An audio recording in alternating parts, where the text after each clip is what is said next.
Shouldn't be banned from one platform and not others for providing misinformation out there. There's no guarantee to free speech on misinformation or hate speech, and especially around our democracy. There are Americans who are engaged in this kind of propaganda, and whether they should be civilly or even in some cases criminally charged is something that would be a better deterrent. If people go to only one source and the source they go to is sick and, has an agenda and they're putting out disinformation, our First Amendment stands as a major block. It's really hard to govern today. This is a matter of corporate responsibility. Twitter should be held accountable and shut down that site. It is a matter of safety and corporate accountability. The First Amendment is not absolute. It does not protect any single thing anyone says. And there are limits, and that's important. And what this committee has been trying to do for the last year and a half is to chill the federal government from monitoring what is going on social media. When you look at what Tucker Carlson and some of these other folks on Fox do, it is very, very clearly incitement of violence.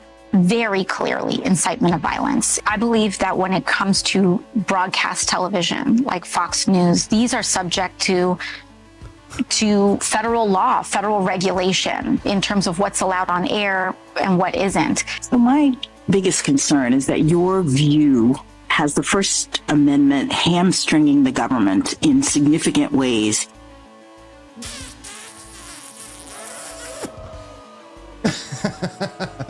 Good morning. Where's Ilhan Omar?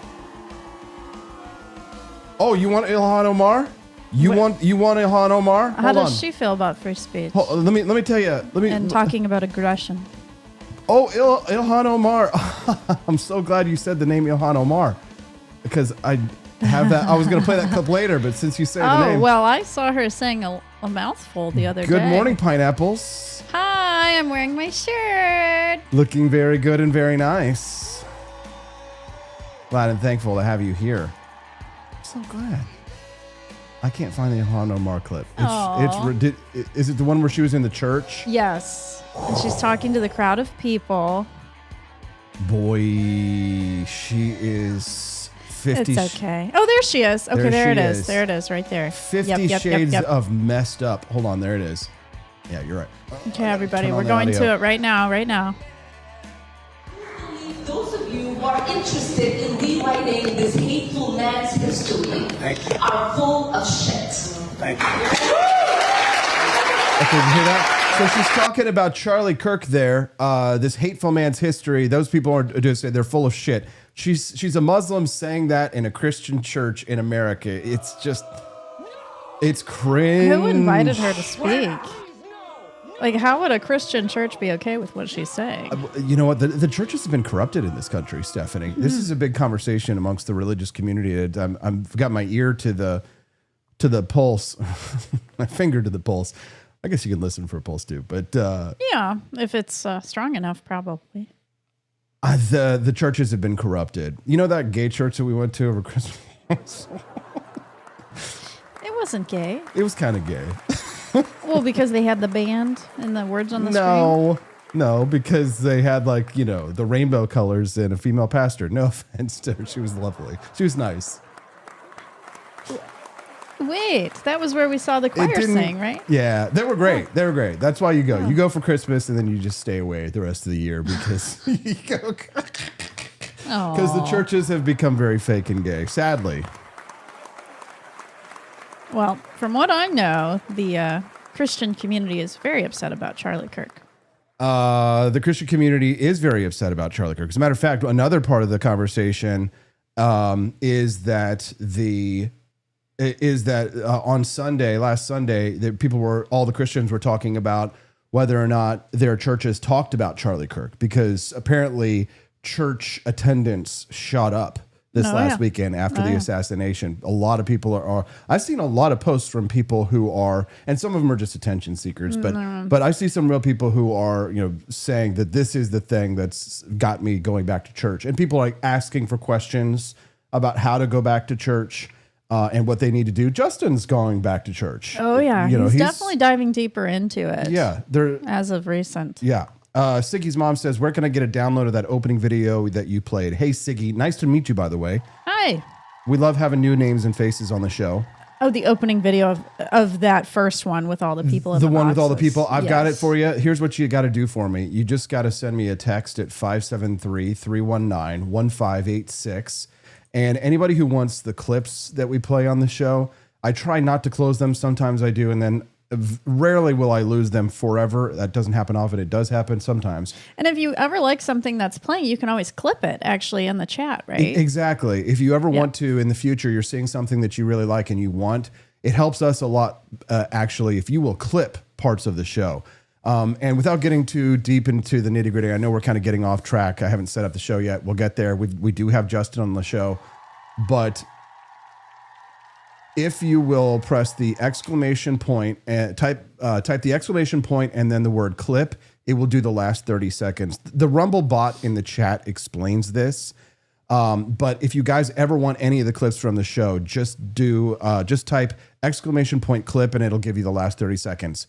You could do it all the way up to 240 seconds. So you can do it all the way up to 4 minutes.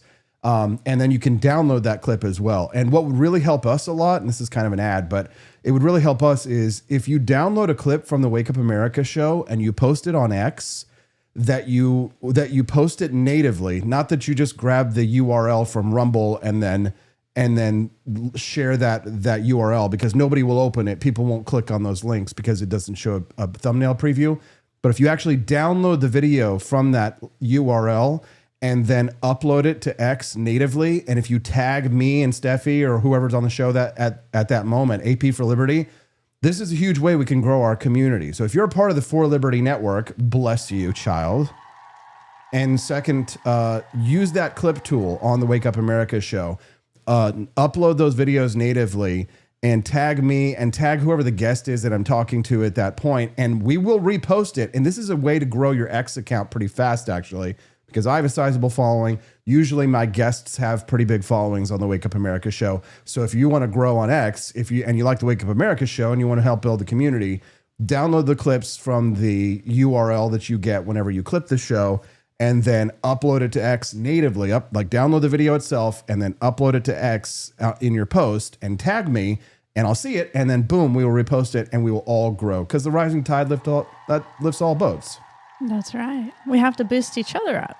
We do. So spread the word. Let everybody know. Let's make this a thing in the For Liberty Network. And if you want to hang out with us when we're not live, which is not that often, but we're live 5 days a week. And then tonight, the Freedom Arcade. We'll tell you more on that later. But we've got a lot of big stories to cover today, and we are going to cover those stories. If you want that link, I will send it to you. Just send me a text, 573-319-1586, Siggy's mom. And then you can see that text line at the bottom of the screen. So please do so, and hang out with us, Siggy's mom. We love to make new friends. It's awesome. Yeah, we've been seeing a lot of new people in the chat recently. Yeah, and a lot of new people have been visiting the Grift Shop, which we love, because we love seeing that we sold a bunch of "Doth Not Tread on Me" shirts yesterday. They're so cute. And I have one of our shirts. Yeah, Steffi's wearing our Pineapple Before Party shirts. So the pineapple is like the official, unofficial mascot of the show. So A1 segment, Freedom Family Friday. It's time for us to hit the news. All right, so let's set the stage. So Disney just yanks Jimmy Kimmel off the air, right, Steffi? You know the big news about his comments on Charlie Kirk murder and the backlash that follow. Affiliates were saying that they were going to stop carrying. These are the local people that sell the local ads on your local network that plays Jimmy Kimmel, the local ABCs, right? So they have to go to sponsors and say at the local, they go to, let's say, Duke's on the Boulevard here and try and sell them ads. And Duke's on the Boulevard is run by a conservative Republican from Jefferson City. And he doesn't want to have his ads running on Jimmy Kimmel after what he says. So exactly. Yeah. So there's more. This is a very complicated story. It's not as cut and dry as it's about freedom of speech. It's also about cartels. It's about corporations. It's about corporatism. And it's about the tactics that we use to try and preserve that freedom of speech. What we use. How do we defend ourselves against people who are willing to take away our freedom of speech so much that they'll put a bullet in our neck? You want to talk about who lost their freedom of speech? Charlie Kirk is who lost his freedom of speech. Nobody gives a shit about Jimmy Kimmel. Fuck Jimmy Kimmel. Yeah. And God bless Charlie Kirk. I'm sure he was on a private network, so yeah, private networks can do what they want. That's right. Private companies can do what they want, can't they? They can. But you get pressure from the FCC. Shut up, bitch. We'll talk about that in a minute. Maybe he should be on PBS. Oh wait, isn't PBS gone? Oh yeah, you could go get a job with Bert and Ernie. Oops. Oops. Womp. NPR? Are they still there? Maybe NPR will take him. Right. So, Trump on Air Force One weighed in. He says networks that are against him, networks he claims are 97% negative, should maybe lose their licenses altogether. And the left is apoplectic. He name dropped Kimmel. He name dropped Colbert, saying all they do is bash Trump, making them an arm of the Democratic Party. I kind of agree. I think that they are an arm of the Democratic Party. Well, Colbert just went away. Think about what happens, bless your mom, but when she visits, she likes to watch the normie news. And when we watch it, it's just like, it's another world that people are living in. Oh, yes. When they watch, the people who watch the legacy networks, they're like, they live in a completely different reality. They live in fear every day. Yeah, well, so do people who live the alternative news. We talked about that too. You're like, I don't even trust the alternative news. And I'm like, congratulations, I think Stephanie. I trust, alternative media less than I trust mainstream right now. No, I don't trust. You know what? Here's the right method. Don't trust any of these bitches. Don't trust any of them. No. I don't trust. Just verify, as Camellia would say. Do your own journalism. Yeah. So it's not just about Kimmel. It's about who gets to control the conversation on the public airwaves. And that's what happens when comedians forget that they're actually licensed broadcasters and they are subject to the FCC. They're not just YouTubers or rumblers. They're not just people like us. They have a different set of rules that they play by. They have a different set of standards that they adhere to, and they must act in accordance with the public interest. Who gets to determine what the public interest is? Oh, it's whoever's in government at the time, whoever we the people elected. Who did we the people elect to run the FCC? Stephanie? I have no idea. Donald Trump. Oh, he's running the FCC? Well, essentially, he decides who's the head of the... Oh, yes. Yeah, so that's who the voters decided to put in charge of the FCC. So there's a democratic I don't know that the aspect president to it. should decide what's on television. I don't think that's cool. It's always been that way. Well, ugh. Well, you've got a good libertarian instinct there. It would be great. We should get rid of the cartels. It's time to abolish the FCC. If it's a private network, they choose who's on. If you had to take a guess, if you had to bet your money on whether or not the FCC would ever be abolished, at least in our lifetime, would you bet that it would be abolished or that it wouldn't be abolished? It won't be. So guess what we're going to do? Not abolish it. We don't have the numbers to abolish it. We want to abolish it. We want to abolish it, but we can't. Right. So we're going to do make the best we can with what we have. Right. We're going to make and that means we're going to elect people who are going to put people on the mainstream stage that we tend to like. Right. Because here's the thing. The only other option is civil war. The only other option is civil war. We either democratically elect the people to run the institutions that we the people have created, and if it's outside of our power to abolish those institutions, as much as we may like to end the Fed and abolish the FDA and the USDA and all these things, we're going to have to put up with these institutions. I think a civil war will happen in our lifetime. Please, I hope not. When Charlie Kirk was killed, I really felt like we were in a civil war. I really hope not. I really hope not. That is the kind of thing that'll destroy our country. And I really hope that doesn't happen. And do you hope think it doesn't we're better happen. off from the Civil War that actually happened here? Probably not. No. If there was a way to make sure the Civil War had never happened, maybe the United States would have been better off. I think we could have just compromised peacefully. Yeah, I mean, listen, we're talking about I love alt history, especially when it comes to wars and ways that wars that could have been avoided. I think the Civil War was probably inevitable, but if I'm Captain Kirk and I want to Kobayashi Maru the Civil War, then ending slavery peacefully without having to go to a bloody civil war and kill 600,000 Americans. Mm-hmm. Yeah, absolutely. If we can avoid Antietam, absolutely. Gettysburg, yeah, absolutely. I think in this modern age, what we would do is we would take it to the voting booth and we'd say, hey, should we end slavery? Yes, no. And then people would come out in large numbers and they would say, hey, let's end slavery. And then we'd peacefully do it. That'd right? be great. The problem Yeah. is the Democrats won't let their slaves go. And so we have to, metaphorically speaking, kill them. Eek. We have to hoist the black flag, and we have to, metaphorically speaking, slit some throats, right? You can't, the thing is that you can't allow your political leaders to be assassinated and not have there be a change, right? The left got everything they wanted. After Martin Luther King was assassinated, after when Barry Gold, you know why Barry Goldwater lost the election? Do you know why Barry Goldwater didn't win? No. You know why? Because who was killed right before that election? What year was this? 1963-4. Oh, John F. Kennedy? John F. Kennedy was killed, Oh, okay. right? And so Barry Goldwater had no chance. The left dominated this country. I think Barry Goldwater maybe won one state. Yeah. And I don't think it was his home state. I have to double check, but somebody let me know on that one, the Barry Goldwater thing. Yeah. Right, I do really wonder how Charlie Kirk being assassinated, how that's going to impact the future elections. It needs to. We were talking about that yesterday. It needs to impact future elections. Yeah. We need to, this needs to be our John F. Kennedy moment, our Martin Luther King Jr. moment. We need to pass a Civil Rights Act, and we'll call it a Civil Liberties Act, and we'll overturn key aspects of the Civil Rights Act. Like Charlie would have wanted.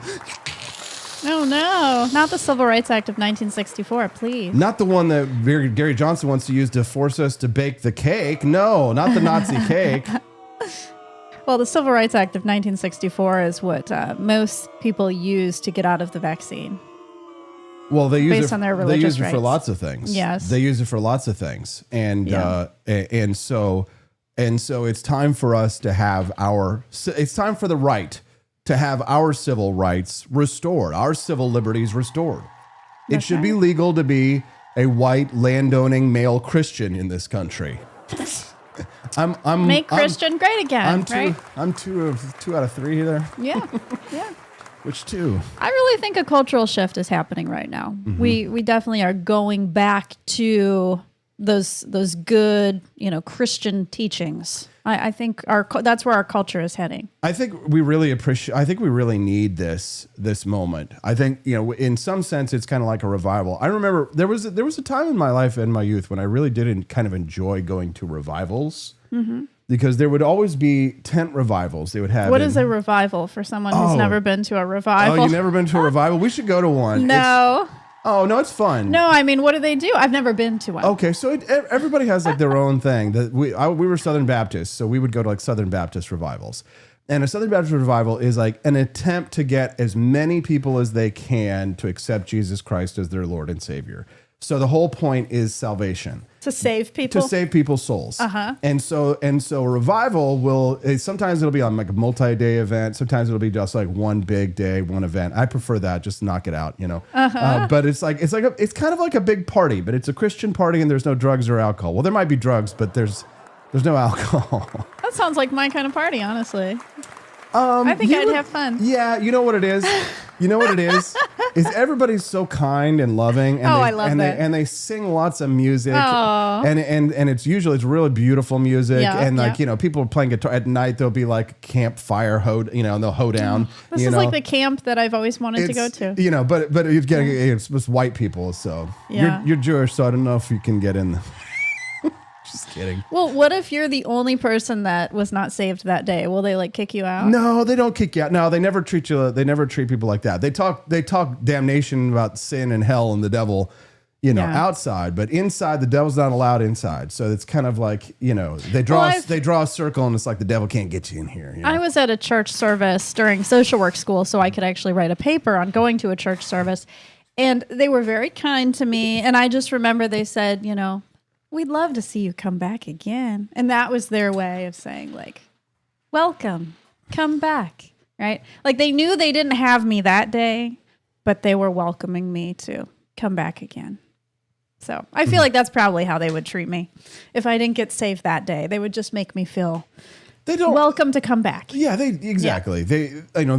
They'll maybe ask you, they'll put the pressure on, and maybe very rarely is it individually. If you spent some time with the pastor that day, or maybe the youth pastor, yeah, then they may be like, all right, this is your chance, and they'll look you in the eye and be like, are you going to come down the aisle? Are you going to be saved for Christ? Yes. And a lot of people do. A lot of people go and they go to those revivals, and people bring friends, and And sometimes they'll even have baptisms there. And if you're Pentecostal, then they do the speaking in tongues. Oh, I was wondering. So you do healings there?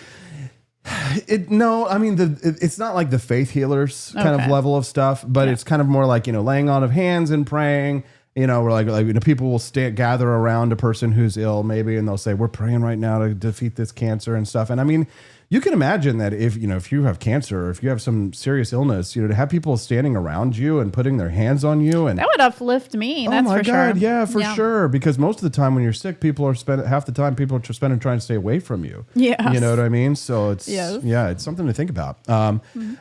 Justin, my brother, of course, in the chat, he remembers the revivals. He says, Dad and Grandma Rose did a lot of the Billy Graham crusades. Those were epic. Those were big ones. Wait, so Billy what Graham. did they do? They would go to the Billy Graham Billy Graham revivals. was a big... He was the big preacher. He's the guy on so- television, right? Yeah. Somebody asks, Bruce Burtwhistle says, why does your feed drop every 3 to 5 minutes? I don't know. It could be your Rumble app. You might need to update your Rumble apps. It doesn't drop, I don't think. It doesn't. It's not us. It might be your Rumble apps. So you might have to just close the Rumble app entirely and then reopen it, or watch us on laptop or desktop or something like that. Okay? Okay. Grizz Cheese says, fire and brimstone never really resonated with me. Doing good deeds for the sake of doing good deeds versus fear of hell is a better message. Yeah, when I was young, like the Westboro Baptist Church really like turned me off and made me, angsty about religious types.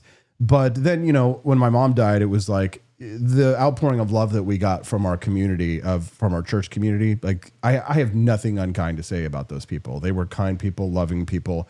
My pastor still to this day calls me when I was on Fox News. They were like, he was like, I saw you on Fox News, Austin. How are you doing? And it's still a good relationship. So Yeah. if you find the right church and the right community, it's a loving community. But it's just kind of a shame that it can't last. It doesn't last. Everything changes. You go back, church is not the same.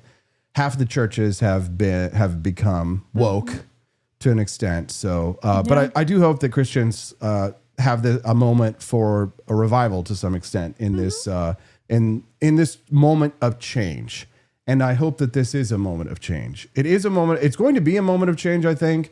It's just a matter of like what we make of it. The left would say in every crisis is an opportunity. And to an extent, that's right. It's a crude way of saying this.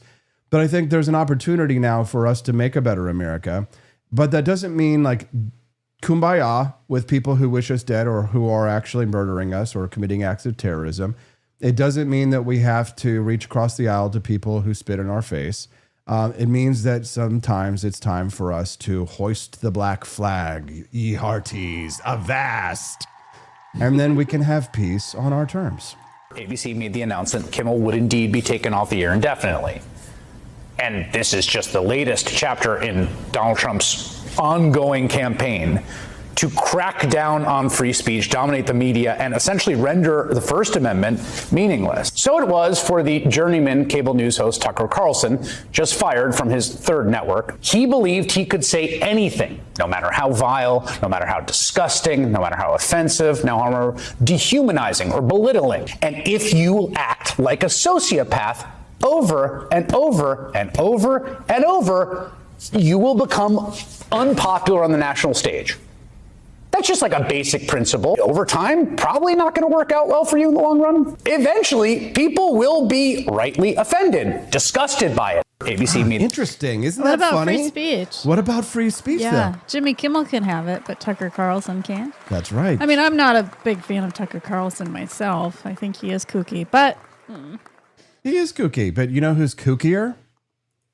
Tucker Carlson is out at Fox News. Couldn't have happened to a better guy. What I will say, though, is while I'm very glad that the person that was arguably responsible for some of the largest, driving some of the most amounts of death threats and violent threats, not just to my office, but to plenty of people across the country.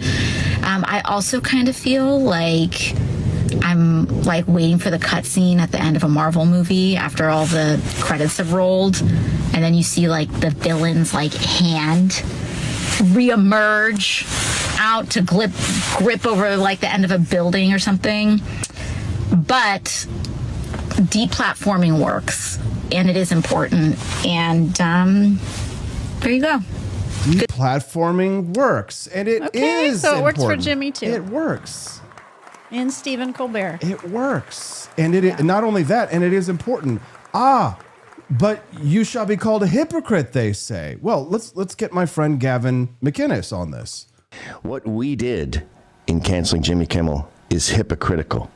We talk about free speech, and then when someone says something we don't like, we cancel them. It's not consistent with our values, and I don't give a fuck. Fuck you. You kicked me in the balls, I gouge out your fucking eyes. I'm not doing some Dave Portnoy explanation on why this is consistent. It's hypocritical. We're hypocritical. This is a fucking war. Fuck you. You got me fired, I get you fired. It's like I say to my daughter's boyfriend, you make her cry, I make you cry. We're making you cry now, motherfuckers. This is who post-Molly Jimmy needs to suffer, and we're making him fucking suffer, and we're gonna make them all suffer. The gloves are off. We're hypocrites now. You made your bed, you're fucking lying in it. And other colloquialisms such as that. Oh, wow. Always love Gavin McInnes. Yeah, he's great. Yeah, Gavin's a strong guy. You need warriors. My problem with our people, we have no warriors in the liberty movement, Stephanie. We have no warriors. There's nobody with balls that's fighting for the. We have no Javier Malays. Well, None. they can say all day what they want to happen, but if it actually happens, that never happens. What are you talking about? Libertarians all the time, they're just like, I want this change to happen. I want that change to happen. And they just, keep throwing out different terms. Free speech. Here's the Constitution. But it's like, when do libertarians actually ever influence anything? They did influence the election. Just kidding. Well, here's the thing. Don't forget, guys, Y2 Joe, I saw you grab that clip. Make sure that you download the clip from that URL and then upload it to X and then tag us and we will reshare it. Because somebody, I think it was Ashley Ann, just posted the link to the clip itself and it doesn't do a thumbnail image, so nobody will get to see it. So make sure you download the clips and then upload them to your post on X and then tag us, and that's how more people are going to actually see the clip. But thank you for that. We need to make a course for the ambassadors of the For Liberty Network so that they can learn how to post out clips and how to post out our show and help boost each other. We almost need to do something like that. That would actually be funny. We have that. Okay, so one we have, if you want to get that with AI and learn how to use AI, you should sign up for our AI course over at forlibertyshop.com. You should sign up for our AI course because you're going to get all that specialized training. But then two, if you can't afford the course, or you just or you already know AI, or you just want to do the activist stuff right away, then go to our Discord. We actually have a private. It's invite only. We actually have a private channel that is the war room of the For Liberty Network, and that's where we do the activism. That's where that's where we're going to work together to actually try and grow the network by getting out there and being a warrior, a keyboard warrior. But we need keyboard warriors. So here's the thing. Here's what I noticed about the libertarians. If you actually want to be in the in that server, you need to send me a private message and say, Austin, I want to be in the war room. I want to be I want to join the army. Okay, so let us know about that. I'm gonna put the Discord link at least in the chat. Here's what I noticed about the libertarians. All right, my people here in the United States, and it really pisses me off. Is that whenever it's something like this, it's Jimmy Kimmel, it's all, free speech. Oh, the government shouldn't do it. I can tell you how many times I'm seeing libertarians on my feed that are saying this asinine, stupid, idiotic thing. The left will do it to you. That's guaranteed. You have to bake that in. If you don't know that the left will always do it to you, whatever the bad thing is they will do to you, you haven't been paying attention. But they always say, oh, it's free. They always defend when it's the left doing it. But then what happens when it's the shoes on the other foot? Here we have Joe Jorgensen here with Spike Cohen. I'm sure he doesn't endorse this. Maybe he does. I have no idea. Joe Jorgensen praised company for firing an employee for posting All Lives Matter on the employee's private Facebook page. Interesting. Hey, let me show that to you again. Well, I mean, it is a private company, right? Well, yeah, exactly. And guess what? There it is. ABC. It's a private company. Disney. It's a private company. It can... So my problem is that whenever it comes time to defend the left, it's free speech. Whenever it comes time to defend the right, it's a private company, right? It's always in favor of the left. It's always in favor of DEI, Black Lives Matter activists, violent leftists, murderous black men on subway trains, completely misunderstood, right? Why is it always slanted in one direction? And again, reasons to leave the Libertarian Party. And if you're tired of that shit, it's time to join the Republicans. Are they going to call you a hypocrite? Yes. Are you going to get attacked? Yes. You need to grow thicker skin. If liberty is going to survive in this country, then it's going to need to be defended by people, not just with principles, but with swords. You've got to be able, the libertarians have taken the non-aggression principle and turned it into the zero aggression principle, or worse, they turned it into the ZERP. It's the zero reaction principle. It's the zero response That's protocols. pacifism. It's pacifism. It's pacifism in every way. Pacifism in every sense. The don't tread on me snake has no fangs. The porcupine has no quills. They're fucking pussies is what they are. Yeah. Fight. Yeah. I mean, they can have all the guns in the closet that they want, but if they never use them to protect anything, then... What have we learned from Donald Trump getting shot in the ear? What have we learned from Charlie Kirk being assassinated? What have we learned from COVID-19 and the pandemic? Have we learned our lessons? It seems that some people just have not learned their lessons, but they're going to learn. They're going to learn their lessons. Antifa, terrorist organization. I remember going to the last above ground weather. It was the Weatherman or the Weather Underground, the last above ground convention, and sitting in a room. And the question that was debated was it or was it not the duty of every good revolutionary to kill all newborn white babies? And at that point, it seemed like a relevant framing of an issue. The logic being, hey, look, through no fault of their own, these white kids are going to grow up to be part of an oppressive racial establishment internationally. And so really, your duty is to kill newborn white babies. And I remember one guy kind of tentatively and apologetically suggesting that seemed like it may be contradictory to the larger humanitarian aims of the movement, and being kind of booed down. These people, they want to kill us, Stephanie. They want to kill Hazel. They want us dead. They want us dead by virtue of our existence, simply for the fact that we exist. You telling me that we can't nudge ABC to bump off Jimmy Kimmel, that's the greatest threat in our country right now, is that Jimmy Kimmel might not get to spew his bullshit on the government cartelized airwaves? Well, how does CNN keep going? It's a great question. 'Cause Billionaires. CNN has all sorts of opinions that we don't agree with. Billionaires back that. It's kind of like The Guardian. Nobody reads The Guardian. It's like the biggest lefty trash news rag in the UK, and it's all funded private by like millionaires and billionaires, and only like a very, very small elite group of people actually read it, but it's all left-wing Marxist trash. All right. And this is why we needed Donald Trump, because we needed that's why people voted for Donald Trump, because they wanted a warrior.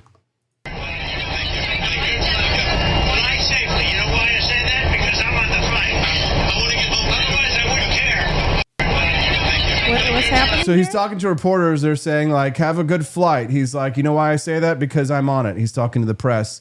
And he says, otherwise I wouldn't care. Oh my gosh. Warrior. He probably is a bit of a narcissist. Yeah. Well, the only thing that can beat a bad guy with a bad narcissist is a good narcissist. You just hope that your best interest is also his best interest too. That's all it is. It's the land of no good options. It's a philosophical North Korea that we live in this country, and the left has total control on power. He's like a Jack Ma in China, a threat to the regime, the establishment, and so they tried to disappear him. They put this guy in jail. Stephanie, they banned him from social media. The former president of the United States. Oh, yeah. Jimmy Kimmel, oh, Jimmy Kimmel, this is the greatest threat. Whatever. He's a bad comedian on an air. His ratings were dropping and falling. And the left wants us to believe that this is the greatest threat to free speech. No, they assassinated one of our political leaders last week. That's the greatest threat to free speech. The fact that I can't go to the American History Museum, Smithsonian Museum, in my own country and wave the flag of my own country without getting told to put it away because I might offend people. I'm sorry, bitch. That's war. War. Yeah. Stephanie, we got to raise some money. I think we've earned it, haven't we? I feel like we have. We've been going 40 minutes. I think so. We do have some bonus content we do, today. Yeah, we do have Mickey Mouse himself. And what we have learned is that Mickey has got a scoop for us today. No one else knows this. Wow. But the actual person who fired Jimmy Kimmel, it was Mickey. Oh my gosh. And Mickey wants to come on our show today and he wants to share with us why he decided to fire Jimmy Kimmel. So that would be actually hilarious if Mickey Mouse came and fired people. Yeah. So Mickey is going to join us on the show, but I'm a little nervous that we're not going to make it to the bonus content because we haven't been pushing it. But people like Joel Ledamore, they stand up and they make contributions like that. He just did? Yeah, he just gifted a sub to the show. Thank you. So that's great, that means we've raised $10 out of $75 and $100 for our bonus goal today. If we raise $75 on the Wake Up America show, then that will unlock phase 1 of the bonus content. We have 2 phases. Phase 1 is a little 5-minute mini documentary that you get to watch instead of commercials when Justin comes on in 20 minutes. And then phase 2 is Mickey Mouse will actually appear on our show today. Mick will be here. Oh, and thank you to Unruh, Matt Unruh. He says, I'd love to hang out with Steffi and just answer questions about church stuff and the differences between the denominations. Well, thank you. Yeah, well, we got to do it. I love you and your wife. I really hope we can hang out with you all very Steffi's always soon. talking about Robin. Oh, so. Robin and I, we always are chatting on Instagram. Absolutely. Yes. So if you guys, but here's what I think the fastest, easiest, and I think most fun way to unlock the bonus content is to visit the Griff Shop and do a little shoppity. So, Oh, and thank you, Quest Fanning. He says, I'm not an umbrella man. Yeah, I don't know what that means. Yeah, I don't know. Maybe it had to do with something we were talking about. Probably before. the Weather Underground thing. Shop Liberty, wear freedom at forlibertyshop.com. Get with the Pineapple Crew and grab some of our latest merch. If you go to forlibertyshop.com this morning and you buy a shirt, all of the purchases that you make, once they add up to $100, that will unlock Mickey Mouse on our show today. So it'll be fun, it'll be funny, and he'll come on after Justin comes on. We've got a lot of hoodies that are coming in. Anything that's Charlie Kirk related, just FYI, if we sell that, then the profits of that go to Turning Point USA. So it's also a good cause. Yay. Yeah. The freedom flag is really popular. People are going to be waving that one. It's Charlie Kirk's shirt. We've also got a lot of funny shirts. Yesterday, everybody's going crazy for the Doth Not Tread on Me shirt. I think it's cute. It just makes you giggle. Even if you're not a libertarian, you'd be like, that's cute. Yeah, that's the kind of shirt that you can wear anywhere. Doth not tread on me. It would make people stop and be like, what does that even mean? Exactly. And it's like a cheap Halloween costume for people as well. So you could get the Doth Not Tread On Me shirt. Somebody actually bought it on a Renaissance flag yesterday. The Doth Not Tread On Me. So get that over at the Griff Shop at forlibertyshop.com. If you type thegriffshop.com, that'll take you to it as well. So we've raised $10 towards the $75 and $100 bonus content goals today, guys. Let's keep it rocking. We want to raise that money. It's all about the money. We'd be glad to have you be a regular guest of the Wake Up America show. Every Monday through Friday from 7 to 9 a.m. Central Time is the show's schedule. If you click the follow button because today's your first time watching the show, then you guys will get notifications whenever we go live, which is every 5 Monday through Friday, 7 to 9 a.m. Central Time. It's the Wake Up America show. So you want to read the Rumble Rant stuff? Yeah. So John said, one of my favorite lines from a TV show, God sent me. I am death how do you say that? Incarnate. Incarnate. Not sure why that popped into my head just now, but wanted to share. So what does that mean? God sent me, I am death incarnate. I'm not sure. What that means. Umbrella Man is about UK Prime Minister Neville Chamberlain. Quest Fanning. A good one. Talking about the people who just lay down and take it. Oh, and Siggy's mom is the one who ordered the flag, she said, for her front lawn. Oh, cool. Way to go, Yes. Siggy. Oh, cool. Well, Siggy's mom, thank you for being here. Remember when Jimmy Kimmel said that people who didn't take the vaccine deserve to die? Oh. Hospitals get any more overcrowded, they're going to have to make some very tough choices about who gets an ICU bed. That choice doesn't seem so tough to me. Vaccinated person having a heart attack, yes, come right on in. We'll take care of you. Unvaccinated guy who gobbled horse goo, rest in peace, Wheezy. Interesting. He doesn't know how it really went in terms of the ethical discussion. So I worked at a hospital in Michigan during COVID, and I actually was on a call with like it's the ethics board, and they were talking about how we can determine who gets to be on a ventilator and who doesn't.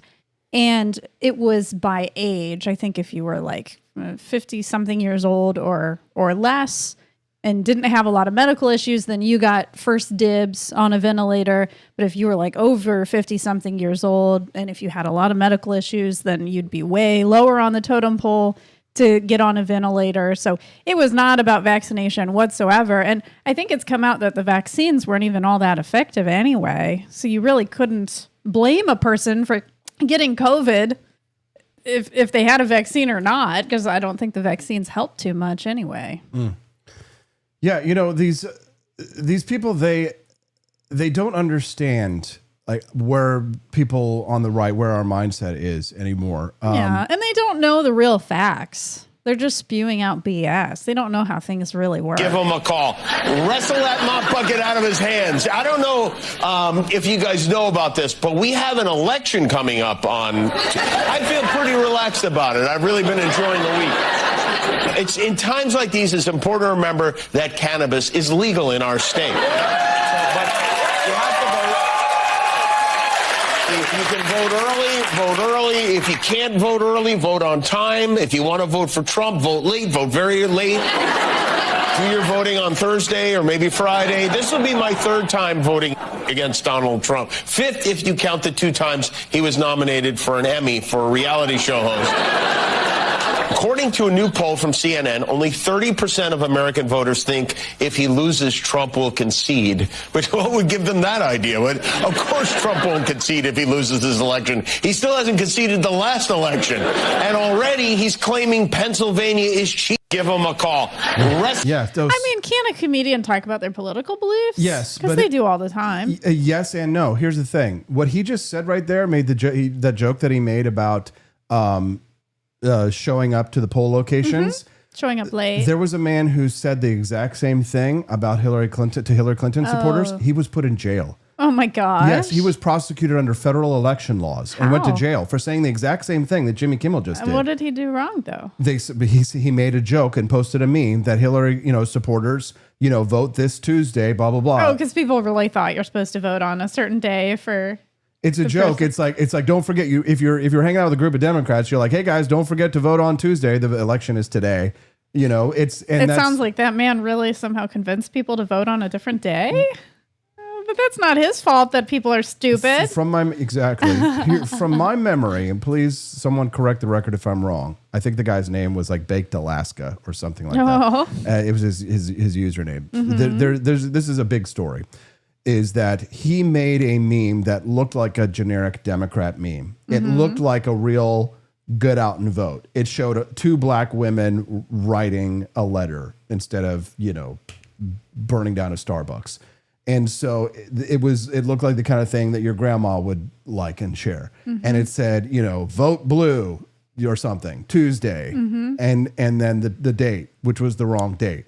As a joke. Oh, it's something old people would definitely fall for. But again, it's a joke. It's a joke. Is it protected free speech? Well, not when Jimmy Kimmel does it, and he's on the government cartel's airwaves. When he's operating on a government license in the public interest, then it's okay. But if you do it as a private citizen and you don't have the government power and you're not a spokesperson for the left, then you have no protections. You can go to jail. So this is what we're pointing out here is their hypocrisy. They're pointing out that everything they're saying about the left is saying about Jimmy Kimmel right now, that they don't believe it. It's again, for those people who have just like tuned into the show, this clip's a minute and a half, but it's worth every second of watching. You shouldn't be banned from one platform and not others if you for providing misinformation out there. There's no guarantee to free speech on misinformation or hate speech, and especially around our democracy. There are Americans who are engaged in this kind of propaganda, and whether they should be civilly or even in some cases criminally charged is something that would be a better deterrent. If people go to only one source and the source they go to is sick and, has an agenda and they're putting out disinformation, our First Amendment stands as a major block. It's really hard to govern today. This is a matter of corporate responsibility. Twitter should be held accountable and shut down that site. It is a matter of safety and corporate accountability. The First Amendment is not absolute. It does not protect any single thing anyone says. And there are limits, and that's important. And what this committee has been trying to do for the last year and a half is to chill the federal government from monitoring what is going on social media. When you look at what Tucker Carlson and some of these other folks on Fox do, it is very, very clearly incitement of violence. Very clearly incitement of violence. I believe that when it comes to broadcast television like Fox News, these are subject to federal law, federal regulation in terms of what's allowed on air and what isn't. So my biggest concern is that your view has the First Amendment hamstringing the government in significant ways. There we go. Clip it. Oops. Clip it. Oops. Does AOC ever threaten aggression? I don't know. She always seems pretty sweet. I mean, it's like she obviously is on the side of the left, but she always seems like she doesn't want violence to happen whenever I hear her talk. Yeah, LDub78 says, never have I seen grown adults so upset to be held by a standard that they themselves had set. Exactly. Mm-hmm. Exactly. You got to clip it before you snip it. You've got to get it hot and wet before you get it gravy. Oh, and got wow. the Is that a recipe. real song? No, I just made it up. Oh, that's cute. John and Casey says AOC is the typical crazy hot chick. Yeah. Yes. Yeah. I mean, she's just so good with her words. Her word salad is better than Kamala's word salad. God bless you guys. I love the For Liberty Network crew, man. You guys rock. Douglas Mackey was the name of the guy who got nabbed, Mm-hmm. and he was convicted. It's just, okay. Mongoose thinks that the meme that got that guy in trouble said text Hillary to, and then they gave a number to cast your vote. So I guess that's how they were telling people to vote, was by the phone. Got it. Thank you, Steelbringer, for another subscription. Gifted. Murdoch, Thank you. who has admitted they were lies and said he regretted it, has a special obligation to stop Tucker Carlson from going on tonight now that he's seen how he has perverted and slimed the truth, and from letting him go on again and again and again. Not because their views deserve such opprobrium, but because our democracy depends on it. There we Rupert go. Murdoch. Our democracy depends on Tucker Carlson not going on air. He'll be speaking at Charlie Kirk's funeral. This Sunday. Yes. Thank you very much to Siggy's mom. She donated $5, says, I'm sick to death of the double standard and the true for me, but not for thee behavior of the left. Lazy, willfully uninformed, and lacking reason. Amen. Siggy's mama's got it going on. She's all I want, and she's all I've ever known. Siggy, can't you see? Or no, What you no. doing to The me? No, Siggy's mom, can't you see? what I'm she's- in love with Siggy's mom. Siggy's mom has got it going on. We appreciate you very much. That means we're $31 raised towards the $75 and $100 goal. That's actually really good. We're getting up there, guys. Just go buy a couple shirts or a box of coffee. If you haven't tried it, it's not just another box of coffee. Is it more expensive than like what you'll get at the grocery store for $5 and it doesn't taste very good? Yes. Does it taste amazing? Yes. Found it. But when you compare us to other premium brands, that you buy online were actually a little bit cheaper than some of the big name brands that you can get if you buy it online, and buy more and save money. So go ahead and head on over to the Griff Shop this morning and get yourself a box of Founding Flavors coffee. Thomas's Painkiller is my number one favorite. And then number 2 is Franklin's Electric Elixir. They're beautiful boxes. They look really nice sitting on your desk. And because it's literally just like George Washington's Revolutionary Roast, you'll be able to tell who the libtards are at your work if you have this sitting on your desk, because they'll be like, yeah, George Washington. Yeah. And you get to drink delicious coffee. And if you're a tea person, we also have For Liberty on sale.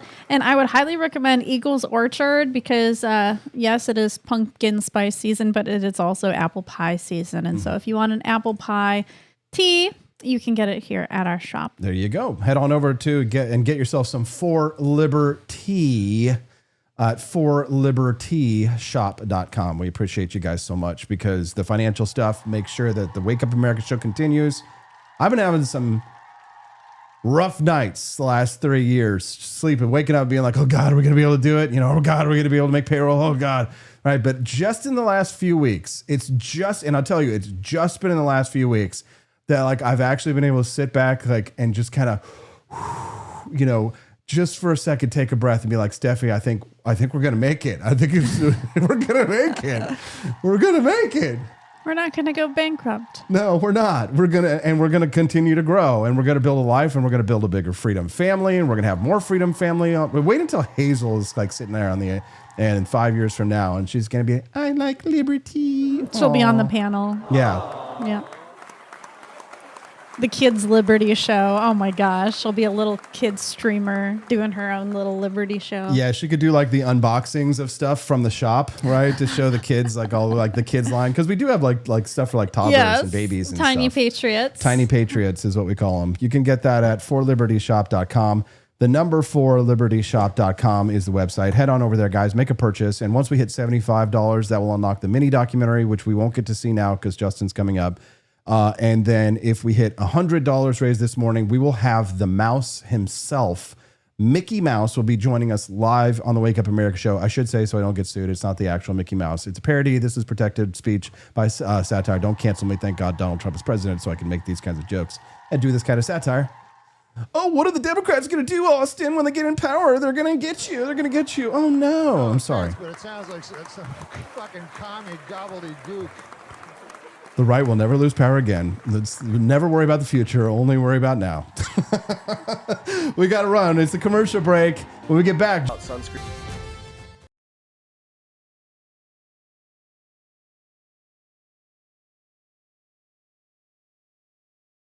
Patreon with it. It's a hook. Exactly. It's now people like the pineapples. Like we've got a bunch of pineapple merch in the shop and people are buying it and I have no idea why. I love it. Oh, Justin. Oh, Matt Kibbe. We're alive. We're alive. We're alive. Hey, we good morning, are? pineapples. Are you kidding me? Oh. We're just talking about the pineapple. Are you kidding me? Pineapples. But his name is Matt Kibbe, it says. I know. I screwed up. Oh, wah, wah. Here it is. I took us live. Oh. Oh, no. Thank goodness we weren't talking about anything like, bad or anything. We're just talking about the show in the shop. That's what we talk about all day long. Yeah. Is we just talk about business stuff. Justin's live with us on Wake Up America show. Hi, Justin. Hey, good morning from Boston, Massachusetts. Cradle of Liberty. Oh my gosh, you're funny. Glad to have you here, Justin. Hey, congratulations. You joined the Republican Party last week. You skipped the third party years. Trust me, it was a good move. Like I said, I basically just stood still, I just stood still and I just was like, look, I'm getting more Republican because everyone's going, going to be like, wow, I didn't know that you were so depraved, because the argument is, wow, if they can dance with glee on the grave of Charlie Kirk, what does that say about me and how they're going to treat me if I were to die? Because a lot of people are, and I wrote this on Twitter a couple days ago, many of us who are,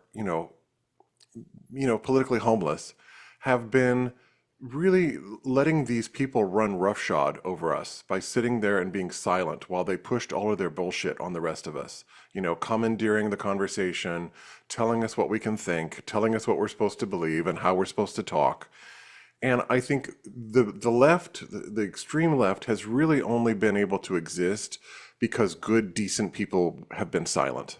And I think that good and decent people now need to start to speak up and say, yeah, you need to go back to the fringes where you belong. You don't belong in a part of the, in our country. You need to go back to the fringes. You need to be re-marginalized. Your opinions need to be marginalized. Yeah.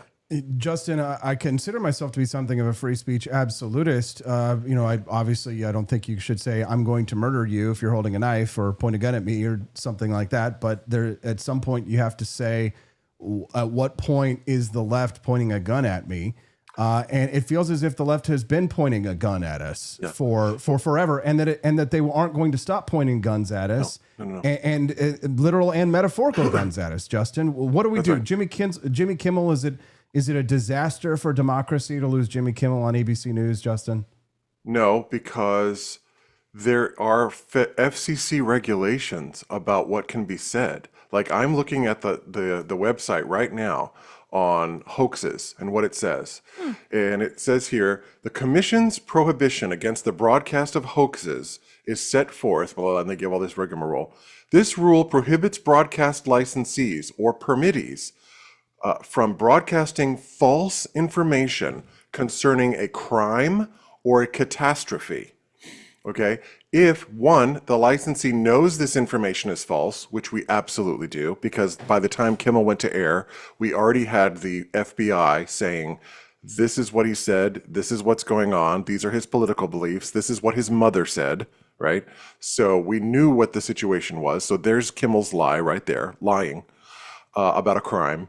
And number two, it's foreseeable that broadcast of the information will cause substantial public harm, which that's obviously, we could discuss that at length. And three, broadcast of the information does in fact directly cause substantial public harm. So they had him dead to rights on these federal regulations, as far as I'm concerned. Clip it. Clip it. Yeah. Like, that's post it, share it everywhere, Justin. They wrote the rules. They wrote the rules. These are the rules. FDR. They created the FCC. They did this because there were too many conservative Republicans on talk radio saying things that FDR didn't like. And so they wanted to centralize speech. They wanted to make sure that the government, which they thought they would control forever, would be able to silence voices that they didn't agree with, and they were successful. Justin, there have been no conservatives on television up until Fox News. That's not the same thing. Cable news is not regulated under the same thing that broadband is. It's which they hate, by the way. Which they hate. Completely agree. But I tell Justin, I tell the story, and a lot of people don't know this. I learned this from working at Fox News that. That Time Warner Cable, they refused to carry Fox News. Rudy Giuliani had to force Fox News onto Time Warner Cable just so that there could be one conservative or at least one moderate right-leaning cable news network, because Time Warner Cable, they weren't going to allow it. Only CNN is allowed, no competition. And Giuliani broke up that monopoly. Yeah. It's they did the right thing. They made the right call. They made the right call. I would love to abolish the FCC, but they're not going to do it, Justin. So if they're not going to do it, enforce the public standard then. Well, of course. And like you were saying, right, it's your kind of intro into the conversation. I don't know much about libertarianism. I mean, in terms of, the deep roots of the philosophical ideas, but I do know this. I do know that you guys, well, not you guys, but, libertarians in general, have a sort of a code of this idea of the non-aggression principle, right? What do you think has been happening to you guys for the past 5 to 10 years? What do you think has been going on? You have been aggressed. You have been aggressed at every turn. And I don't understand this, like, not microaggressions. Not microaggressions. Aggressions. No, we're gonna destroy Parler. We're gonna just get you off of Facebook. We're going to take you off of everything we can get you on. They try to destroy Rumble. Right. So it's like ban it in Brazil, in Europe. Like, you are being aggressed. And now we're being killed. So what more aggression do you need to see to say, wait, libertarians, we need to wake up and take care of some shit here. I'm tired of this, exactly. This aggression will not stand, man. Well, don't they believe in just individualism? If you hurt me personally, then I come for you. But if you hurt someone else, then that's their business. They have it's not just, they call it the non-aggression principle. I call it the zero retaliation principle. because they don't even fight back when they're actually aggressed upon. Aggressed, Yeah, when many of them aren't actively rooting for the enemies, when many of them aren't actually going out there, because Justin, I showed this earlier when, with Joe Jorgensen, when it came time to defend the free speech of the person who got fired for posting All Lives Matter on their own Facebook page, Joe Jorgensen, the 2020 Libertarian presidential candidate, was all out there saying, oh, it's private company, it's free speech. But now that it's Jimmy Kimmel and it's the left and they're being deplatformed, all of a sudden they have a problem with it, Justin. It just seems like too many libertarians are not just zero retaliation principle, they're actual collaborators with evil.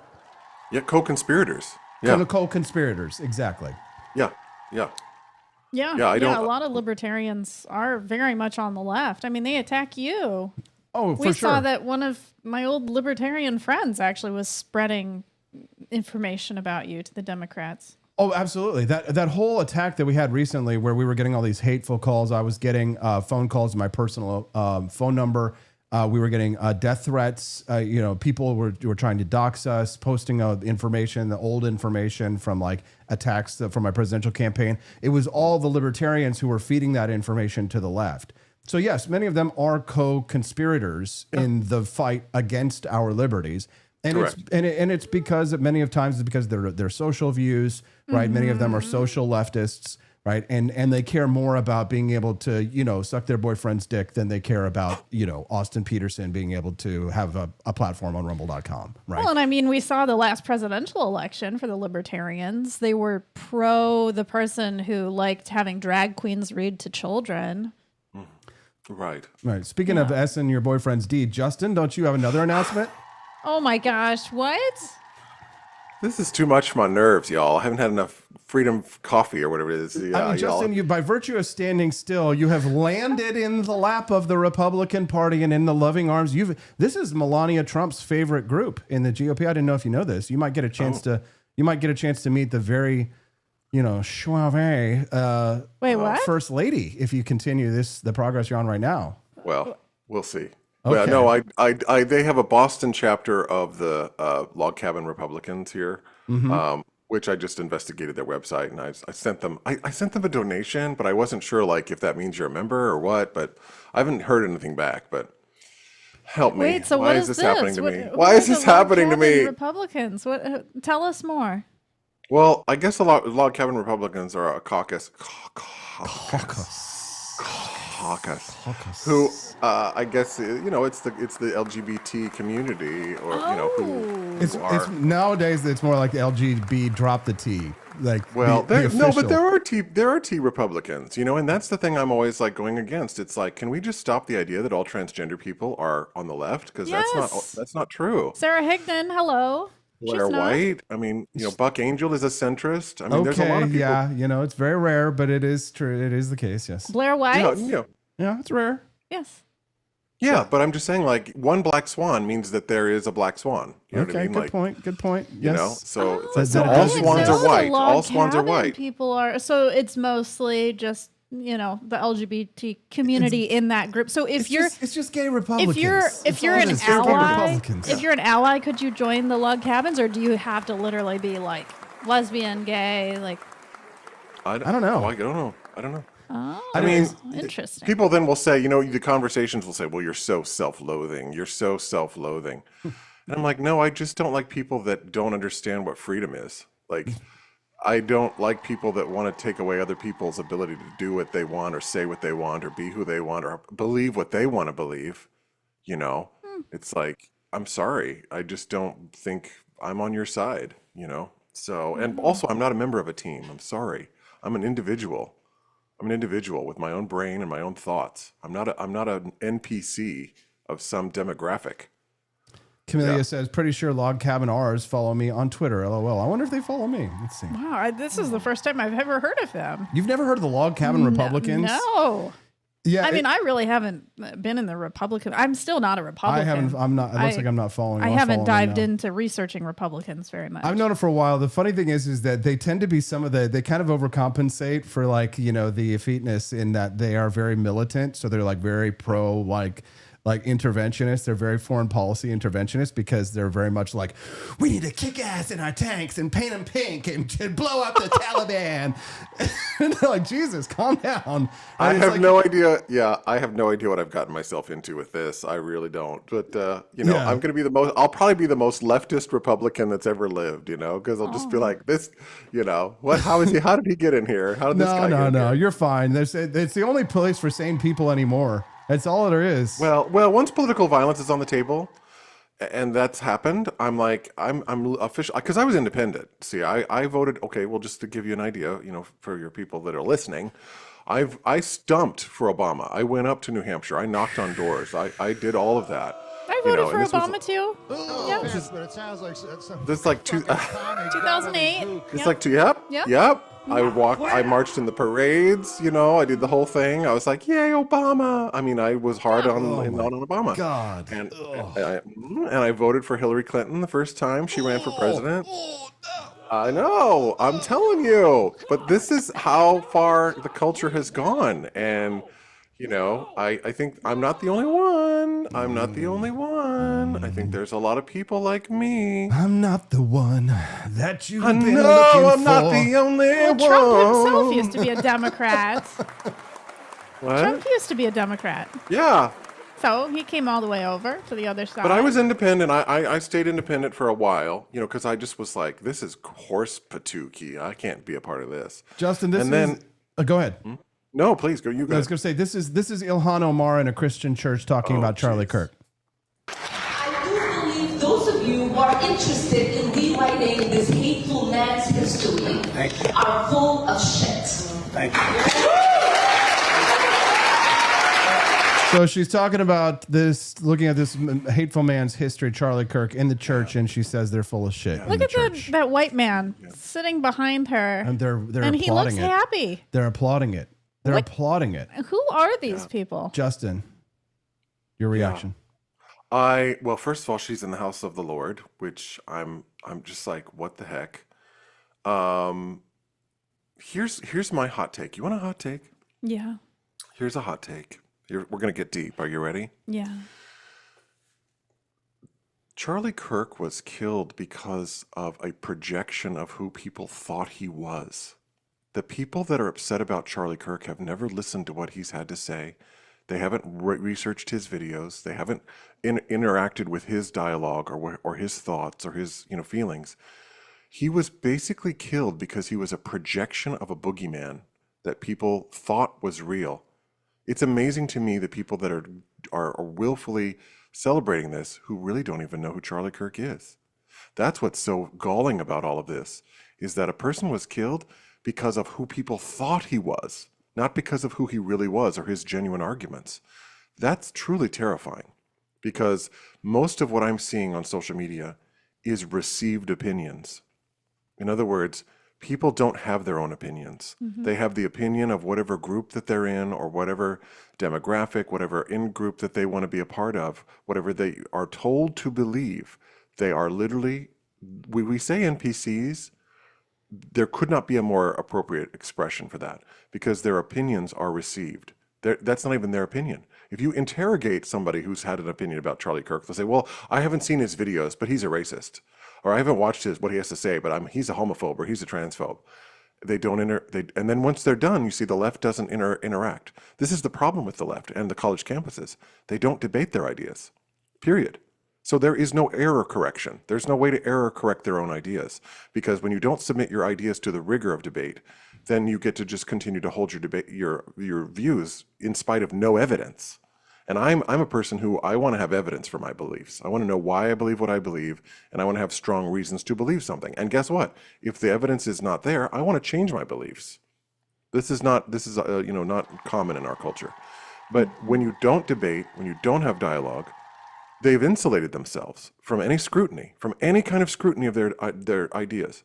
And as a person who I love debate. I've been loving debates for 20 years, Austin. I'm watching YouTube videos and Christopher Hitchens and watching Sam Harris and watching, good, honest faith debates. And it makes me smarter. And when you can't debate, you basically just keep everyone stupid.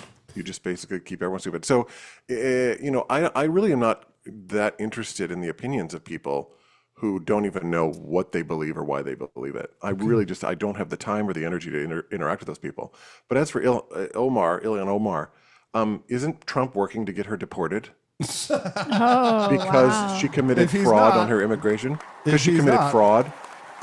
Yeah. They got that one guy, Shahid, somebody in New York City. He filed something, or he admitted something on his green card application.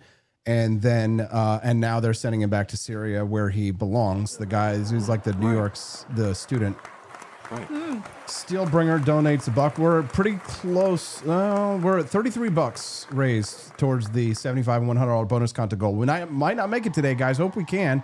Please do keep. Do I need to take my top off? Yeah, come on, guys. So yeah, we have like what, $42 more? Yeah, until we hit the $75 goal. But we've been so like into conversation, we haven't really done enough ads. And remember, before the show, I was like, we need to do ads. So that's an ad. So please visit the Grift Shop at thegriftshop.com. Make a purchase and help unlock the bonus content. But real quick, I just want to remind you guys, I'm going to be speaking this October on a panel at the Expat Money Summit. Some people, they don't think that the battle is winnable here in the United States, and they're looking for an exit plan. Some people are looking at Argentina. I will be talking about that at the expatmoneysummit.com online summit. You can go for free, but they do have a VIP package with extra trimmings, and you get a 20% off code if you use my name, Austin. That's AUSTIN. Visit expatmoneysummit.com and sign up. Use my name, Austin, and tell them they sent you. And thank you very much. We'll see you too. We'll see you this coming month. Tell them Large Marge sent you, says Justin. I unfortunately wasn't on the camera to say that. Derek Mollier says, keep your top on for $5. Thank you, sir. That's where I'm at in life now. See, you get to be a certain age and people pay you to put your clothes on. Oh yeah, true. You know, I think Steffi, if I told her I was going to give her strip tease, she'd put a couple of dollar bills in my boxer briefs. Oh, yes. Some Ben Franklin's. I certainly would. Briefs or boxers? Oh, what do I like? Mm-hmm. Oh, I like boxers. Justin, which do you like, briefs or boxers? So I don't do briefs anymore. That's for kids, for children. Although I do wear boxer briefs that are kind of like boxer briefs. And I like Under Armour ones. Those are really nice. Those kind of like the spandexy ones. Those are really comfortable. Yeah, the tight ones. I like the tight ones. Yeah. Mm-hmm. Steffi does like my butt. I got mom's booty. You got that Magnus booty. I got that Magnus booty. It looks like Hazel does too. I just don't know how you men with those boxers that are really baggy, like how do you fit them in your pants without them like climbing up? Like that would look really uncomfortable. So I can see why you want them tight. So you can put your pants on. I don't know if I'm comfortable with this conversation. Well, I don't like free balling. That doesn't feel good. Shout out to Justin. He's the man, says Quest fanning. Oh yeah, you got to meet Quest. Tell us your story, we hung Justin. out. We had a good time. We went to the Cantina up in the north end of Boston, one of the oldest Italian restaurant in Boston. Luke Sacker. And Luke Sacker was there too. We had a great time. We had a great time. We really did have a good time. That is so cool. Franny was there. We had a great time. We walked around a little bit. We saw Paul Revere's house. We went to the Old North Church, one if by land, two if by sea, where Paul Revere started his midnight ride. So you did a little Justin Petersen Liberty tour there. That's nice, Justin. We did a mini tour. That's great. We did a little mini one. Yeah, we had a good time. Well, don't forget to support the mission of the Petersen family to build the For Liberty Network. Keep those Rumble rants coming. We're getting closer and closer to that bonus content goal. I really want to see Mickey Mouse on the show today. Mickey will, or I guess Steamboat Willie, we'll call him, will be joining us on the show today. If we hit $100 raised on the bonus content, we're at $48 raised towards the $75 and $100 goal. So we're almost halfway to the $100 goal, and we're almost to the $75 goal, guys. So keep those Rumble rants coming. But my recommendation is to head over to the Grift Shop at thegriftshop.com. Buy yourself a box of Founding Flavors coffee. Get yourself an Eaton Bush hat, 1969. You got to know your audience, Justin, and that for whatever reason, this hat just sells like crazy. So we have to. Well, vaya con Dios. Maybe you could bring these hats to the Log Cabin Republican. No, group. well, maybe. They well, might like it. I mean, yes. Yeah, the lesbitarians would love it. The lesbitarians. Head on over to the Grift Shop at thegriftshop.com, guys. Get yourself a hat that'll have everybody talking about the campaign of the summer of '69. Thank you, Steelbringer. It was the summer of 69. Steelbringer gifted a sub. We're now at 48, 49, 50, $53 raised is the thing. So there we go. All right. 25 more. That's it. Yeah. Thanks, guys. Nice. And then tonight we've got Freedom Arcade at 8 p.m. Central, so make sure you join us there too. We're just hanging with Mr. Cooper. It's my wife, Stephanie, and my brother, Justin Petersen, all here on the Wake Up America show. All three of we are all Petersens. And we all have an E in our name. And we all have an E in our name. That's so right. we're the right. closest family you can get. And we're glad that you guys are part We of are our actually, family. we have that. Go ahead, Justin. We have that family chat that we always do. See, we stay in touch. We are really good about that. And I think Stephanie, you are. It's nice to have you in that loop too, because it's like you can kind of see the dynamic, and be like, oh, we support each other, and Yes. And we make fun of Dad whenever we'll say like, "I love you, Dad," and he'll give us like the thumbs up. thumbs up. Yeah. I did that last night. Justin said, "Love you guys," and I just gave him the thumbs And up. then he started crying Yeah. because you didn't get validation.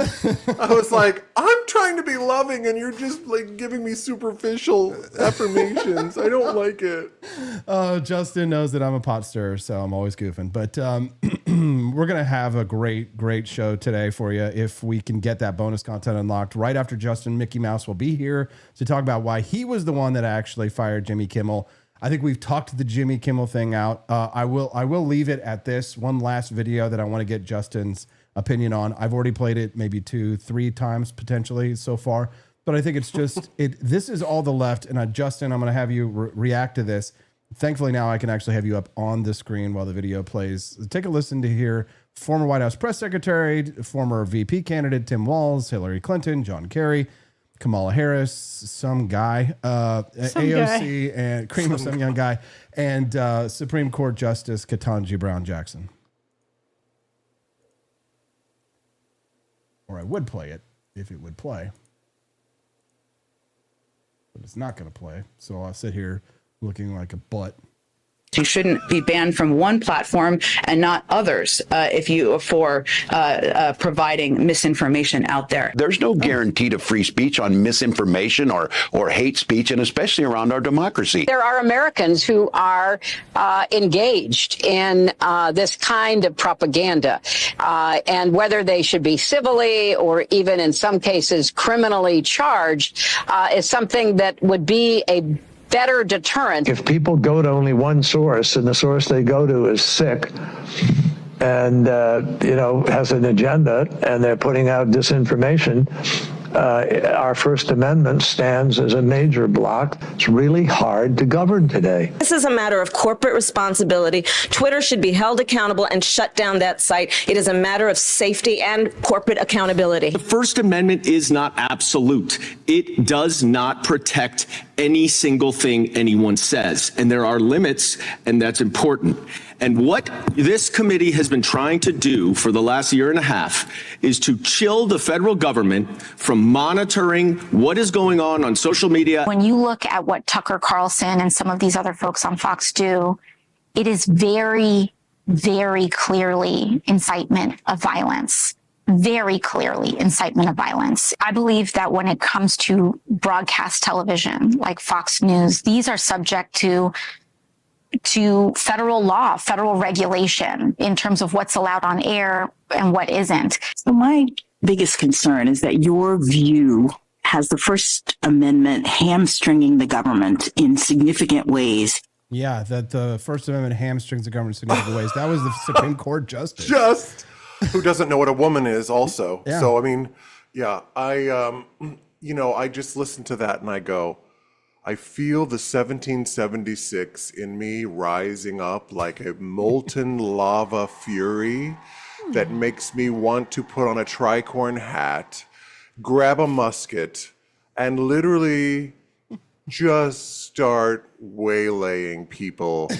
I'm like, I'm literally metamorphosizing into like Thomas Paine or like,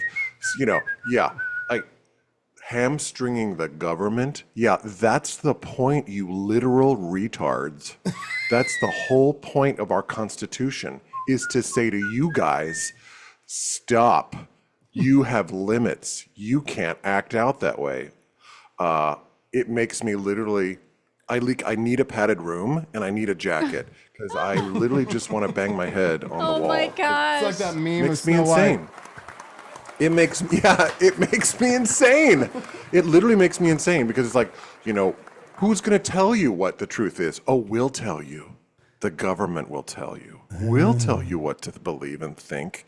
Gee, that doesn't sound dystopian or horrifying at all.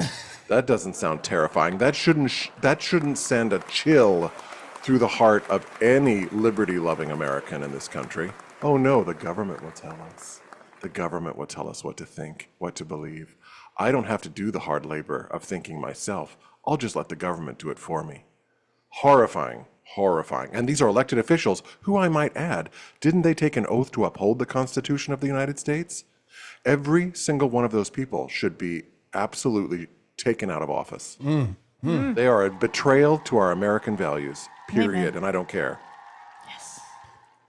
All right. You guys want to talk about boomers and plastic on couches? And, Yeah. I'm mad as hell. All right, we're going to decompress with some fun chatter. I think we should. Things have been so heavy. And I was telling Stephanie the other day, I was like, starting Monday, we need to kind of go back to normal in terms of our coverage and, DEFCON 5. You can't live burning the candle at both ends. This political assassination can and will change things, and we definitely need to harden our resolve and thicken our skin. Oh, sure. But we also need to remember what makes us human and what makes that we don't sit inside like piss goblins with blue hair, crying, screaming about every possible injustice. That probably the best form of protest is to spend time with our loved ones and to build healthy families and healthy communities. Yeah, and go back to church. So thus saith the Lord thy God. Well, I mean, this week it's actually the high holy days in the Jewish religion. I Rosh know, Hashanah, Rosh Yom Kippur. Hashanah. So people will be going to synagogue this week, that's for sure. Lashana Tova. Shana Yes. Tova. Yes. Happy New Year to the Jewish people out there. I have several cantors that I'm getting ready for the High Holy Days. Oh so I'm my having gosh. Oh yeah, they're going to be singing it. What's a cantor? Oh yeah, a Jewish worship leader who sings a lot of the service, and so they perform like the Kol Nidre. There's some other pieces that they do, and they vary. Sometimes they do high like music, very like classical sort of stylistic music, and then there's also just like more pop kind of stuff. They'll be like lie la lie lie lie lie lie lie lie. Yes. Yeah. Lie la lie lie lie lie lie lie lie. Lie la lie. That's the only word in the song. It's just lie la lie the whole time. What's it called? Lie la lie lie lie lie lie lie lie. I'm assuming it's like LAI LAI LAI.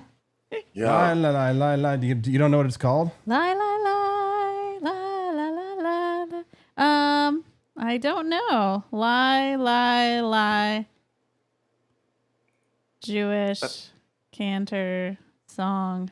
Lie, This lie, is also lie. the holiday where you blow the shofar as well. It's yeah,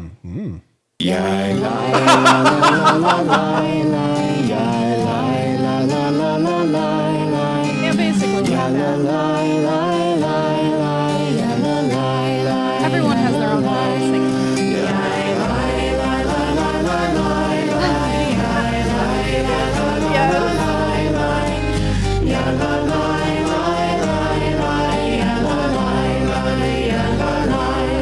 Yes. Good stuff. Good stuff. Minor, not major. Yeah. You're watching the Wake Up America show. We're on our way to unlocking that bonus content, guys. Come on, let's do it. Head over to the shop this morning. It looks like somebody just did. Yes, somebody And- bought something. Excellent. That looks like that means that we've unlocked phase 1 of the bonus content. Thank you, everybody. Appreciate that. We're at $80 raised. Another $20 will unlock it all. Derek went and bought some Culturama Atomic Blonde coffee. That's good. Aw. Thank you very much, sir. We appreciate you very much. And one more purchase like that will put us over the top. So And you're also helping Culturama when you make a purchase like that. exactly, because Daniela gets a piece of that. So if a person owns these 11 household items, they grew up with overly strict parents, Justin. So Okay, the throw it little on me. things in a house can reveal a childhood that was governed by strict rules. Would you say that our parents were pretty strict, Justin? Yes or no? Yes. Yes, they were strict. Yes, they were. Yes. Okay. Oh, yes. Compared oh, to yes. other parents. Oh, absolutely. Absolutely. Yeah, Yeah. we had very strict parents. 100%. Yeah, and it wasn't like there was a written set of rules, though, was it, Justin? It wasn't like you have a list of things and expected behaviors. It was kind of like learn as you go to some extent. Like yeah, I mean, there were certain things that our other kids, like 10-year-olds, could do that I was like, I can't do that, you know. And mostly it had to do with things like, you know, consumption of like television and films and different things. You know, we were not able. We only had the 5 or 6 channels. That was it. There was no cable in the house. There were certain shows we could not watch. You know, Mom and Dad were like, "Nope, we're not going to watch that." We like, I can remember like big time we didn't watch Married with Children, like with you know Al Bundy. Mom didn't like The Simpsons because the kids were bad. We did not. The kids would talk back to their parents, and also that Bart Simpson called his father Homer, which was a big offense to. Oh, we were just to talking about Mom. that the other day. Yesterday. Calling your kid calling you by your first name. Yeah, is that disrespectful? Stephanie was like, "Would you allow Hazel to call you Austin?" And I was like, "Hell no." Yeah. No. And we had real strict rules about what we could do socially. I mean, you know, I got one nice thing was like when I got to be like a junior and senior in high school, I got a little bit more social freedom. So I was able to go to things like parties or different things like that where that wasn't a thing growing up really that I was allowed to do too much. I mean, I did a little bit.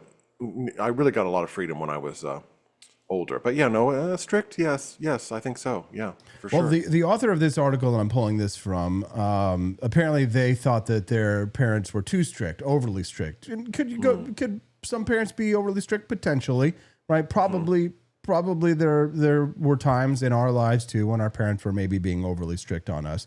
But here's what this author says. She says, parental strictness and authoritarian parenting styles often negatively affect adult success later in life, according to a study from the International Journal of Behavioral Medicine.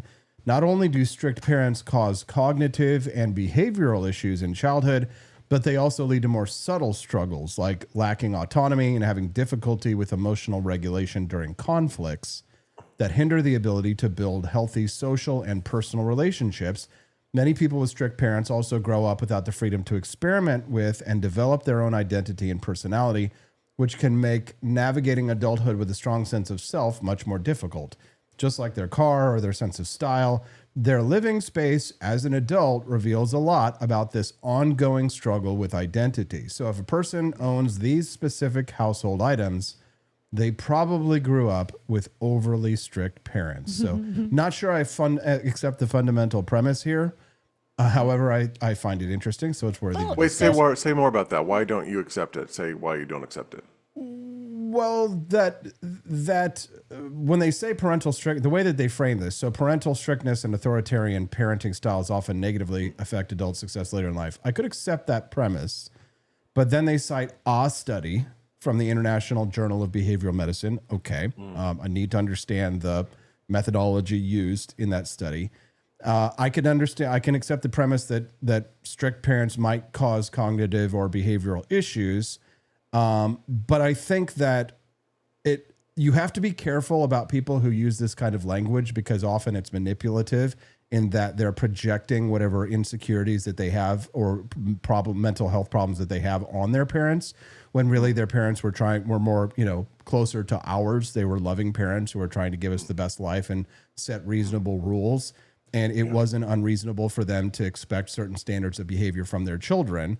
Some people can rebel against, they'll rebel against parents who are overly strict, but then, you could have the opposite. So I don't accept that premise on its face is what I'm saying. Okay. Interesting. Because I have found that I'm reading a book right now called Are You Mad at Me? Which is written by, Meg Josephson is the author.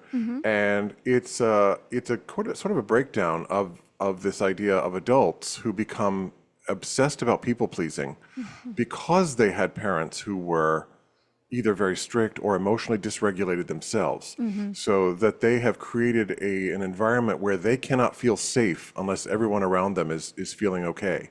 So what it ends up doing is that it sort of mutes the person's ability to know what they want, to go after what they want in life, to feel, nice guys don't finish last, they just end up in middle management, right? They just sort of, they don't have the courage because they might upset somebody. That's so me. Their whole frame of existence is sort of this, they weren't allowed as children to be naughty. This is a thing I talk a lot about with my psychologist, which is, that children can have a meltdown and say, okay, oh, you seem to be, you're really upset right now. Okay, and you're going to get in the car, right? Like, okay, it's this idea of you're going to shut down the child, say, oh, you shouldn't feel that way. You're not supposed to feel that way. So children learn to not trust when they have a feeling that, something, they internalize it and then like, well, something's wrong with me, because clearly the adults know what's going on. When you're a child, you don't know. You don't know as a child that, your parents are whoever they're going to be. And when you're little, you don't know any different. You're not an adult. You don't have the cognitive capacity to say, oh, my parent's a drunk, or, oh, my parent has, an issue. My mother is depressed all the time. I can't, you're just like, oh, okay. And children have to learn, as we all do, because we're animals. We are animals. We learn to adapt in the environment that we're in. So I personally do believe that, let's say, overly strict parents do hobble their children's ability to be individuals later in life, because those people won't know what to do unless someone tells them. Right? Somebody more important than me. And then guess what they do? They look to the government, or they look to other authoritarian issues of power to say, tell me what to do, tell me what to believe, because I don't trust myself, because somebody always has been lording over me with power. So, tell me what to do. They haven't been allowed to be individuals or have their own ideas, because that was not acceptable in an overly strict home. So I see your argument, and I also see that we are in an epidemic right now of people pleasers, and I think a large part of the woke stuff is exactly a result of this sort of empty people pleasing, make everybody happy, don't offend anybody, everybody get along, don't say anything mean to somebody because they might be upset, it's not safe. That is a kind of a stricture as well, if you think about it. I mean, it's like we're going to control everything really intensely. I mean, does it miss anybody's attention that the people that were crying for safety spaces were the ones that shot Charlie Kirk? So, I mean, like, can we talk about that? So I'm sorry to bring it down, but it is true. It is true that people do become hobbled in adulthood by patterns that were set up in their childhood, if they don't work through them, if they don't say, oh, you know what, I can have my own opinion, I can have my own ideas, and guess what, people may not like me for my opinions, and that's okay. But to the people pleaser, it's not, they can't get there. It is completely true that our attachment style, so you hear about secure attachments, insecure attachments. So what you're talking about there, Justin, is an anxious attachment, most likely, where your relationship with your parents basically determines your attachment style throughout your life. Your attachment style can change, where you can learn to be healthier and change your mindset. But the way that you think and behave really starts when you're a child. And, and it's formed because of how your parents treat you, how other friends, relatives, relationships, how all those people treat you. And that feeds into your talk inside of your head. And so in therapy, we work on, what are these thoughts in your head? Where do they come from? Whose voice is that really? Let's change those so that they're, more rational and less anxious. So you're completely like right. You go out with somebody and it's like, where do you want to go? Oh, I don't know. Where do you want to go? And you know how annoying that is. You like it when somebody says, we're going to go to get Thai food tonight. And you're like, yeah. The people pleaser can't make decisions. They are like, I don't know, I'm going to upset you if I say I want pizza. It's a horrible way to live. But it's because the parents, the parents made them feel that they couldn't trust themselves. Yeah. So you're anxious when you're around other people and you're like, oh my gosh, are they going to like me? Are they not going to like me?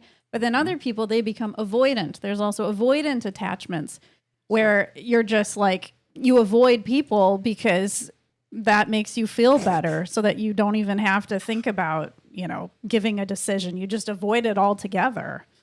It's the Stephanie and Justin show. Ladies, We'll have our own therapy podcast. All right, let's get into the list. Don't you love us though? We are do. so deep. I love do, us. and, I you could know- talk to my sister-in-law for hours and hours and hours and hours. And No, hours. it's good. It's about, sometimes there is a time to shut up, and that, Yeah. and I decided that time was just now. So I just wanted to hear what you guys had to say. so let's and go down everybody the else. list. I'm sure everybody did too. And Nelson donated $5, and so did BB for Liberty. So we're at $95 raised.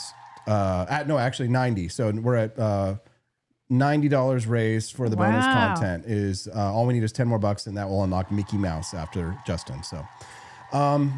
So if a person owns these 11 there we household go. items, Yep. they grew up with overly strict. They grew up with overly strict parents. Back on the road here. Number one, plastic couch coverings. What the hell? A study from the University of Missouri, MIZ, suggests that using material goods in parenting techniques could be setting children up for struggles later in life. Whether that means giving kids gifts for good behavior or punishing them for damaging possessions like furniture, these approaches can emphasize materialism, which can carry over into adulthood. So if a person owns things like plastic couch coverings, that places a greater emphasis on the cleanliness of furniture than on personal comfort or connection. Chances are they grew up with overly strict parents. Yeah, I don't have plastic on the furniture, although I thought do that- like to keep things clean. Did your grandma have plastic on furniture? I don't think so. I thought you had told me there was somebody in your family at some point that had plastic No, on it was furniture. more so just like do not eat on the furniture. Our grandparents didn't have plastic on furniture, Justin. No. I maybe Aunt Marybelle did, but I don't. I mean, I think that was something that was going on in the 50s and 60s. I think that's an older generation thing. Well, that generation would have grown up with strict parents. Oh, you better believe it. Yeah. So maybe that's what that was that those people in the 50s and 60s, their parents were hard as nails. Their parents fought in World War I. Oh yeah, and lived through the Depression for sure. Well, and if you spent money on a couch, I suppose remember Grandma Bill. I mean, you'd go over to Grandma Bill's house and she'd be like, "Would you like some ice cream?" And she would literally get the smallest spoon out of her drawer and be like, "Here's a little ice cream." And I was like, "Grandma, Dad gives us the whole thing at home." But like, that's from that war mindset, right? That you have to conserve everything, and like you have to save things, and you can't eat it all at one time. And I know, but I don't. I always think of plastic on the furniture as like Suddenly Seymour from Little Shop of Horrors, right? There's plastic on the furniture. Yeah, like I would say I'm like a very kind of a clean freak where I like notice every little blemish everywhere, but that's because that's how my mom is and that's how my grandmother was. They loved cleaning and they always noticed every little detail. Whereas Austin, I think you're like the complete opposite of me in a lot of ways. with cleanliness, I mean. Yeah. Yeah. But it's funny because you came from more strict parents that taught you, these kind of values. So it's very interesting that you don't always end up how people think you would end up. Betty Crocker, and I look like Donna Reed. There's plastic on the furniture to keep it neat and clean in the pine sol scented air. Oh, I love that. That's green. Pirouettes. That's cute. Oh my gosh. Little Shop of Horrors. Oh, I love that. Love that show.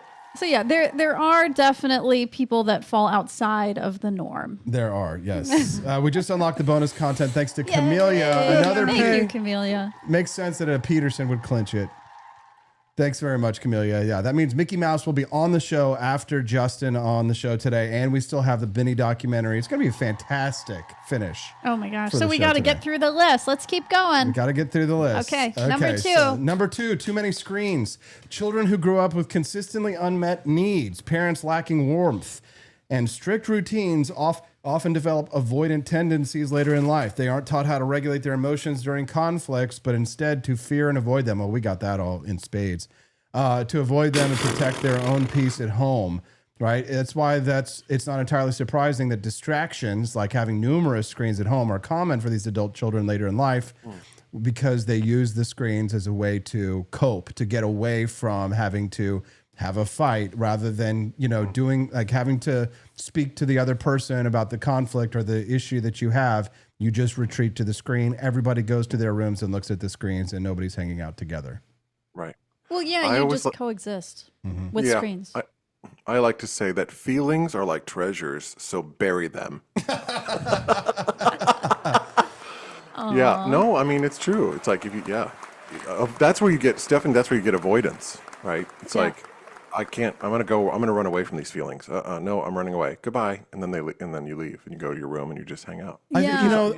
Can I say something offensive that's maybe I love it. offensive? Yes. That there probably has to do a little bit with the sexuality difference between the two of us, Justin, because like, some of the aspects of your personality, brushed off onto my personality. But one of the things that I realized as a young man is that if you want to date women or you want to be with women, that quality you're dead. You can't. Which quality? The quality you just did, taking your feelings, burying them down. Like if it's a treasure, I like to bury them to kind of not to, and to conflict avoidance in a sense. Yeah. Right. What I learned early on as a heterosexual man is that conflict is that victory in conflict nets you treasure, that's you prizes, and often those prizes are women, and because women like the jock, they like the guy who wins the tournament.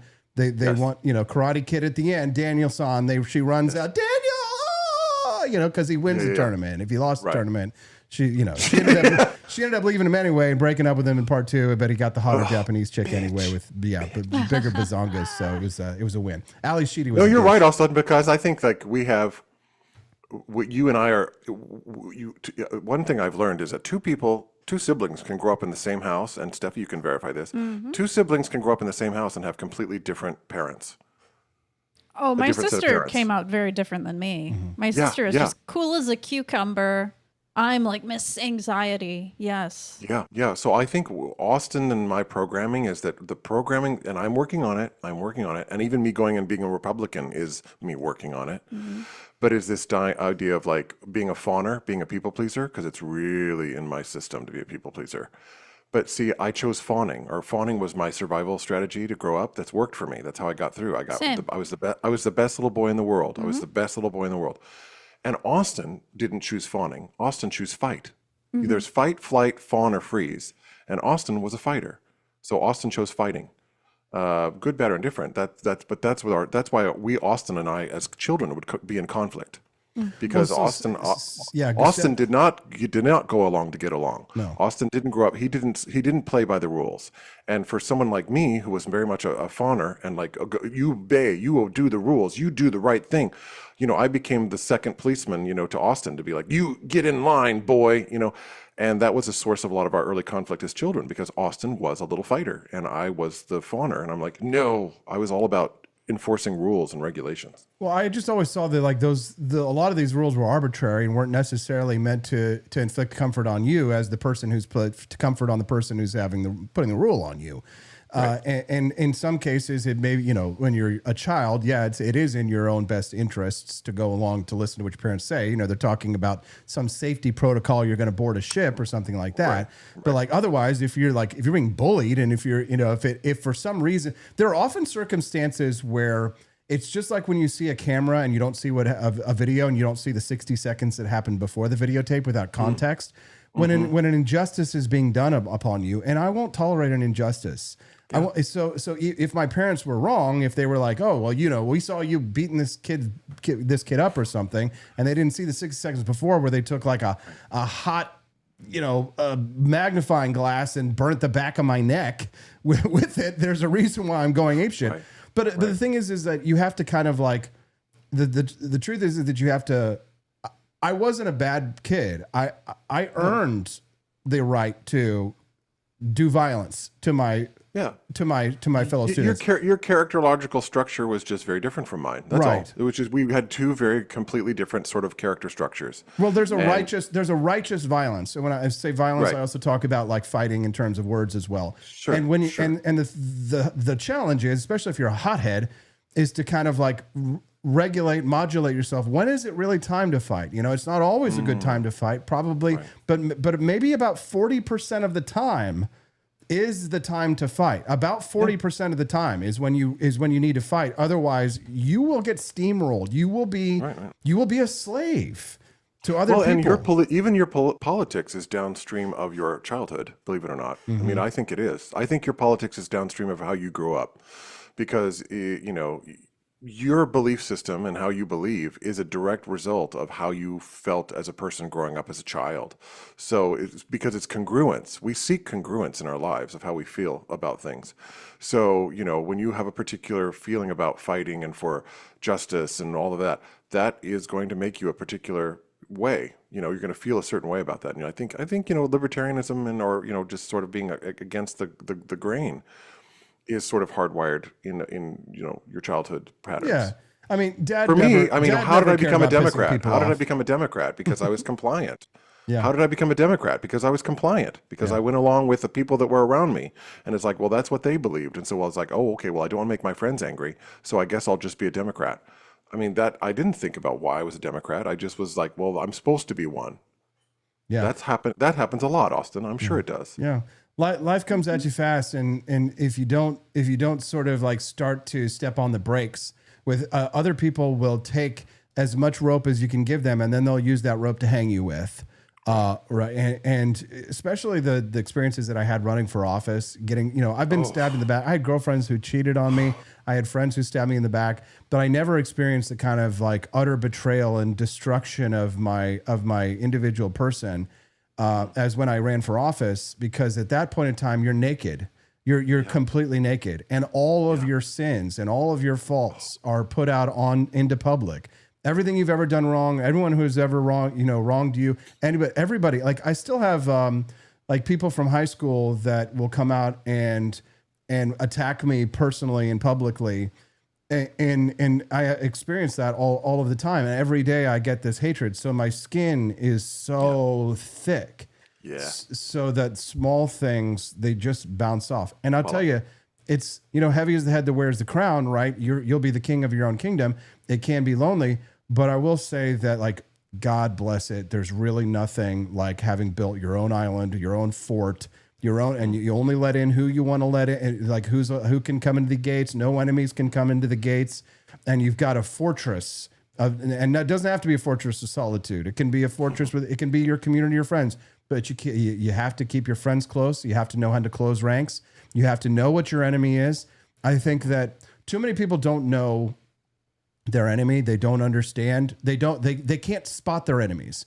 And the number one lesson of war in that book, Robert Greene's 33 Strategies of War, the very first most important thing that you can do is to name your enemies, to know who they are, who is really working against you.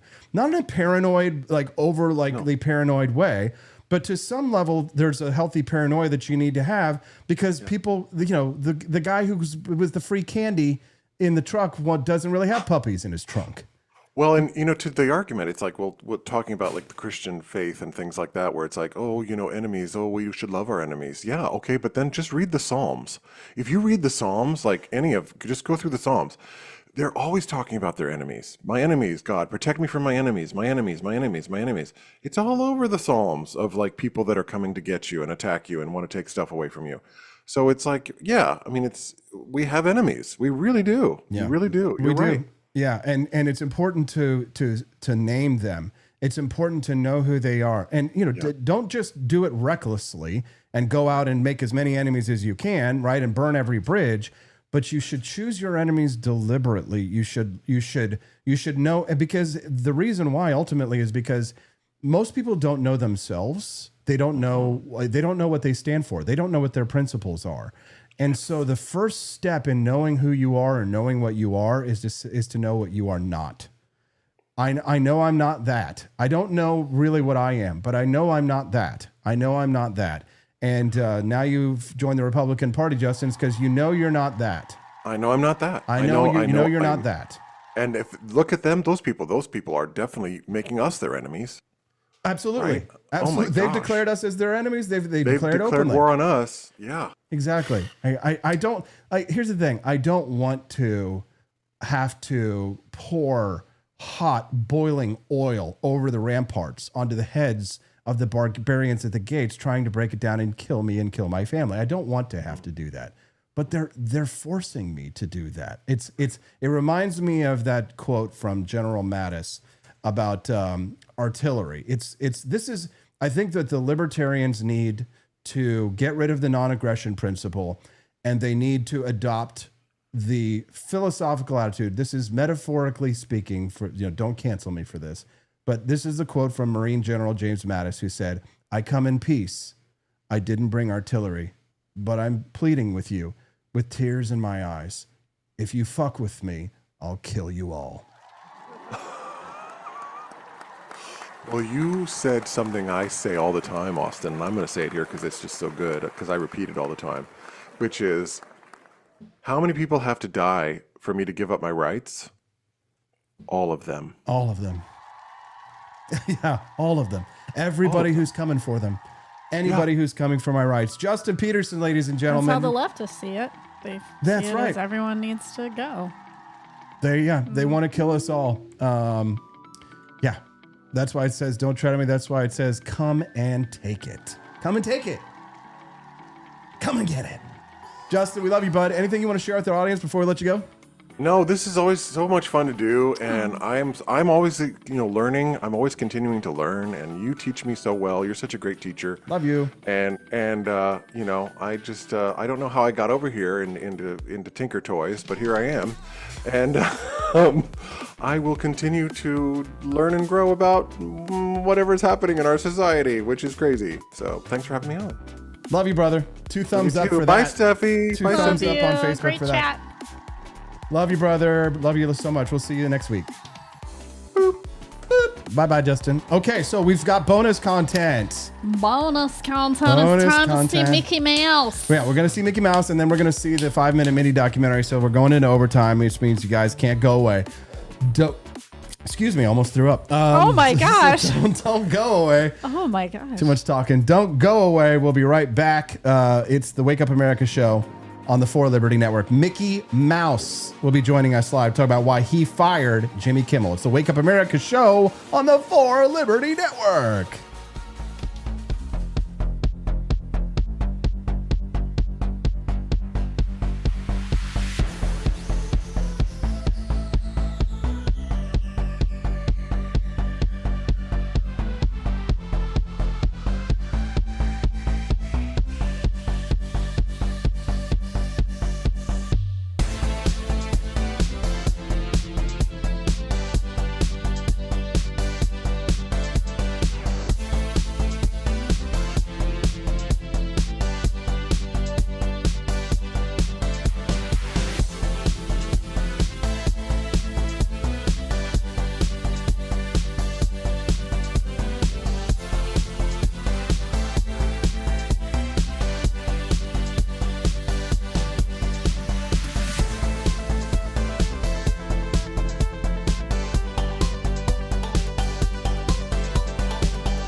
Hiya, folks. It's me, Mickey. You didn't think that the House of Mouse would let a second-rate late-night hack drag Disney into a culture war, did you? Oh, boy. Now, let's clear this up. The media says it was Disney executives, affiliates, advertisers. Nope, it was Kirk get assassinated. I saw Jimmy run his mouth, and I said, that's enough. See, I've been around a long time. I know bad taste when I hear it. And Jimmy, buddy, you couldn't taste funny if Goofy deep fried it and shoved it in your ratings binder. And you know what really burns my cheese?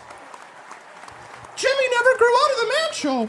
Still obsessed with the juggies. Oh, every pitch meeting. What if we had bikini girls bring me a beer? Newsflash, Jimmy, it's 2025. You can't even get a Bud Light sponsor, let alone a girl in a bikini.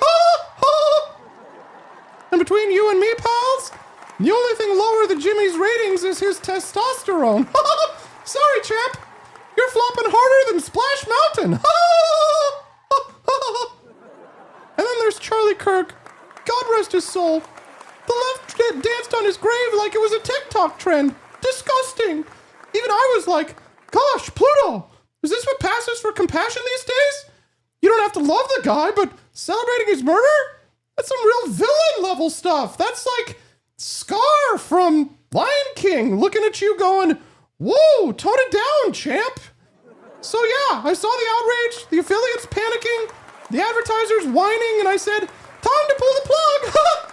Jimmy, pack up your cue cards and go back to crying about Trump. Oh no, Trump's so mean to me. Wah! Yeah, cry harder, Jimmy. Trump's still president. I bet that makes you squeak worse than my laugh. Look, I run $1 trillion empire. Theme parks, movies, merch, you name it.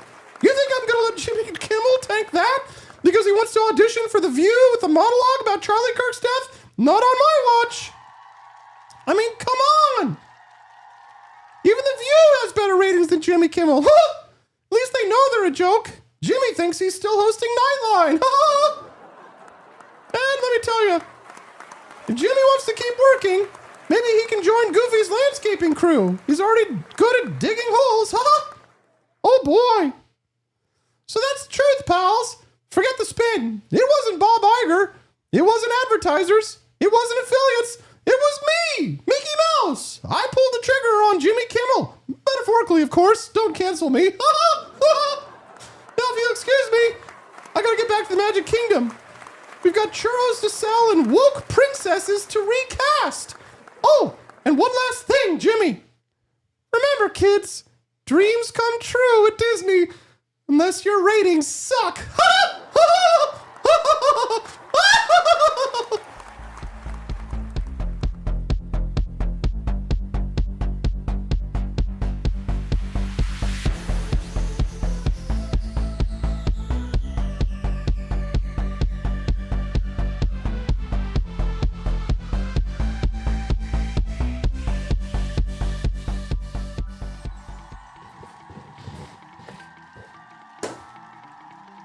Little breakfast theater for you. Thank you so much to Justin Petersen. Thank you so much to Steffi Petersen. Thank you to everybody who unlocked the bonus content today. We did it. That was fun. That was cute. I'm glad you guys like it. Glad you liked it. So tonight, Freedom Arcade, 8 p.m. Central Time tonight, right where you're watching us right now. Same bat time, same bat channel here.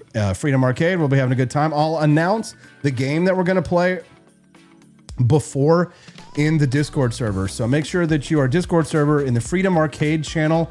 Keep an eye out. I'll announce what game we're going to play tonight, but usually we always end it with some fun party games for us all to play together.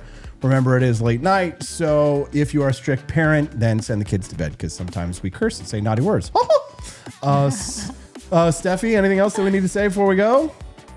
No, other than be free. Okay, well, we got a couple of things that we got to say real quick. Don't forget, when you exit through the Grift Shop at thegriftshop.com. Support the For Liberty Network.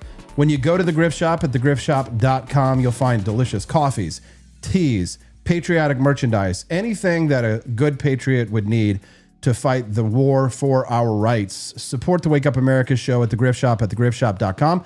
And thank you so much to rumble.com for supporting the Wake Up America show with our excellent campaigns. If you're a football fanatic and you're ready for some primetime NFL action, it's time to tune into Westwood One for all the gridiron glory you crave From jaw-dropping touchdowns to game-changing plays, don't miss a moment of the excitement. Catch every snap, every tackle, and every victory on Westwood One. You can listen to the NFL on the app, the NFL app, on the Westwood One Sports app, on westwoodonesports.com via Westwood One station streams, or by asking Alexa, Alexa, open Westwood One Sports. If it's the NFL, it's on Westwood One, number one. And thank you guys for everything that you do. We'll see you tonight at 8 p.m. right here in the Freedom Arcade. Have a lovely day.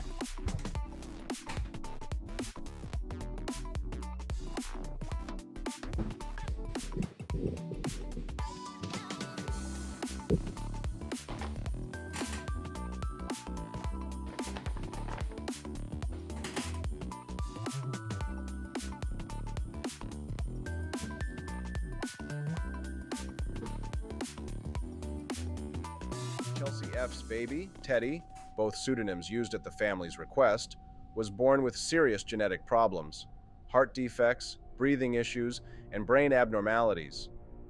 But when Chelsea rushed the 5-month-old to a Texas emergency room in January after he developed a fever, seizures, vomiting, and what was later determined to be a brain bleed, the doctor on call didn't see a fragile infant with complex medical needs.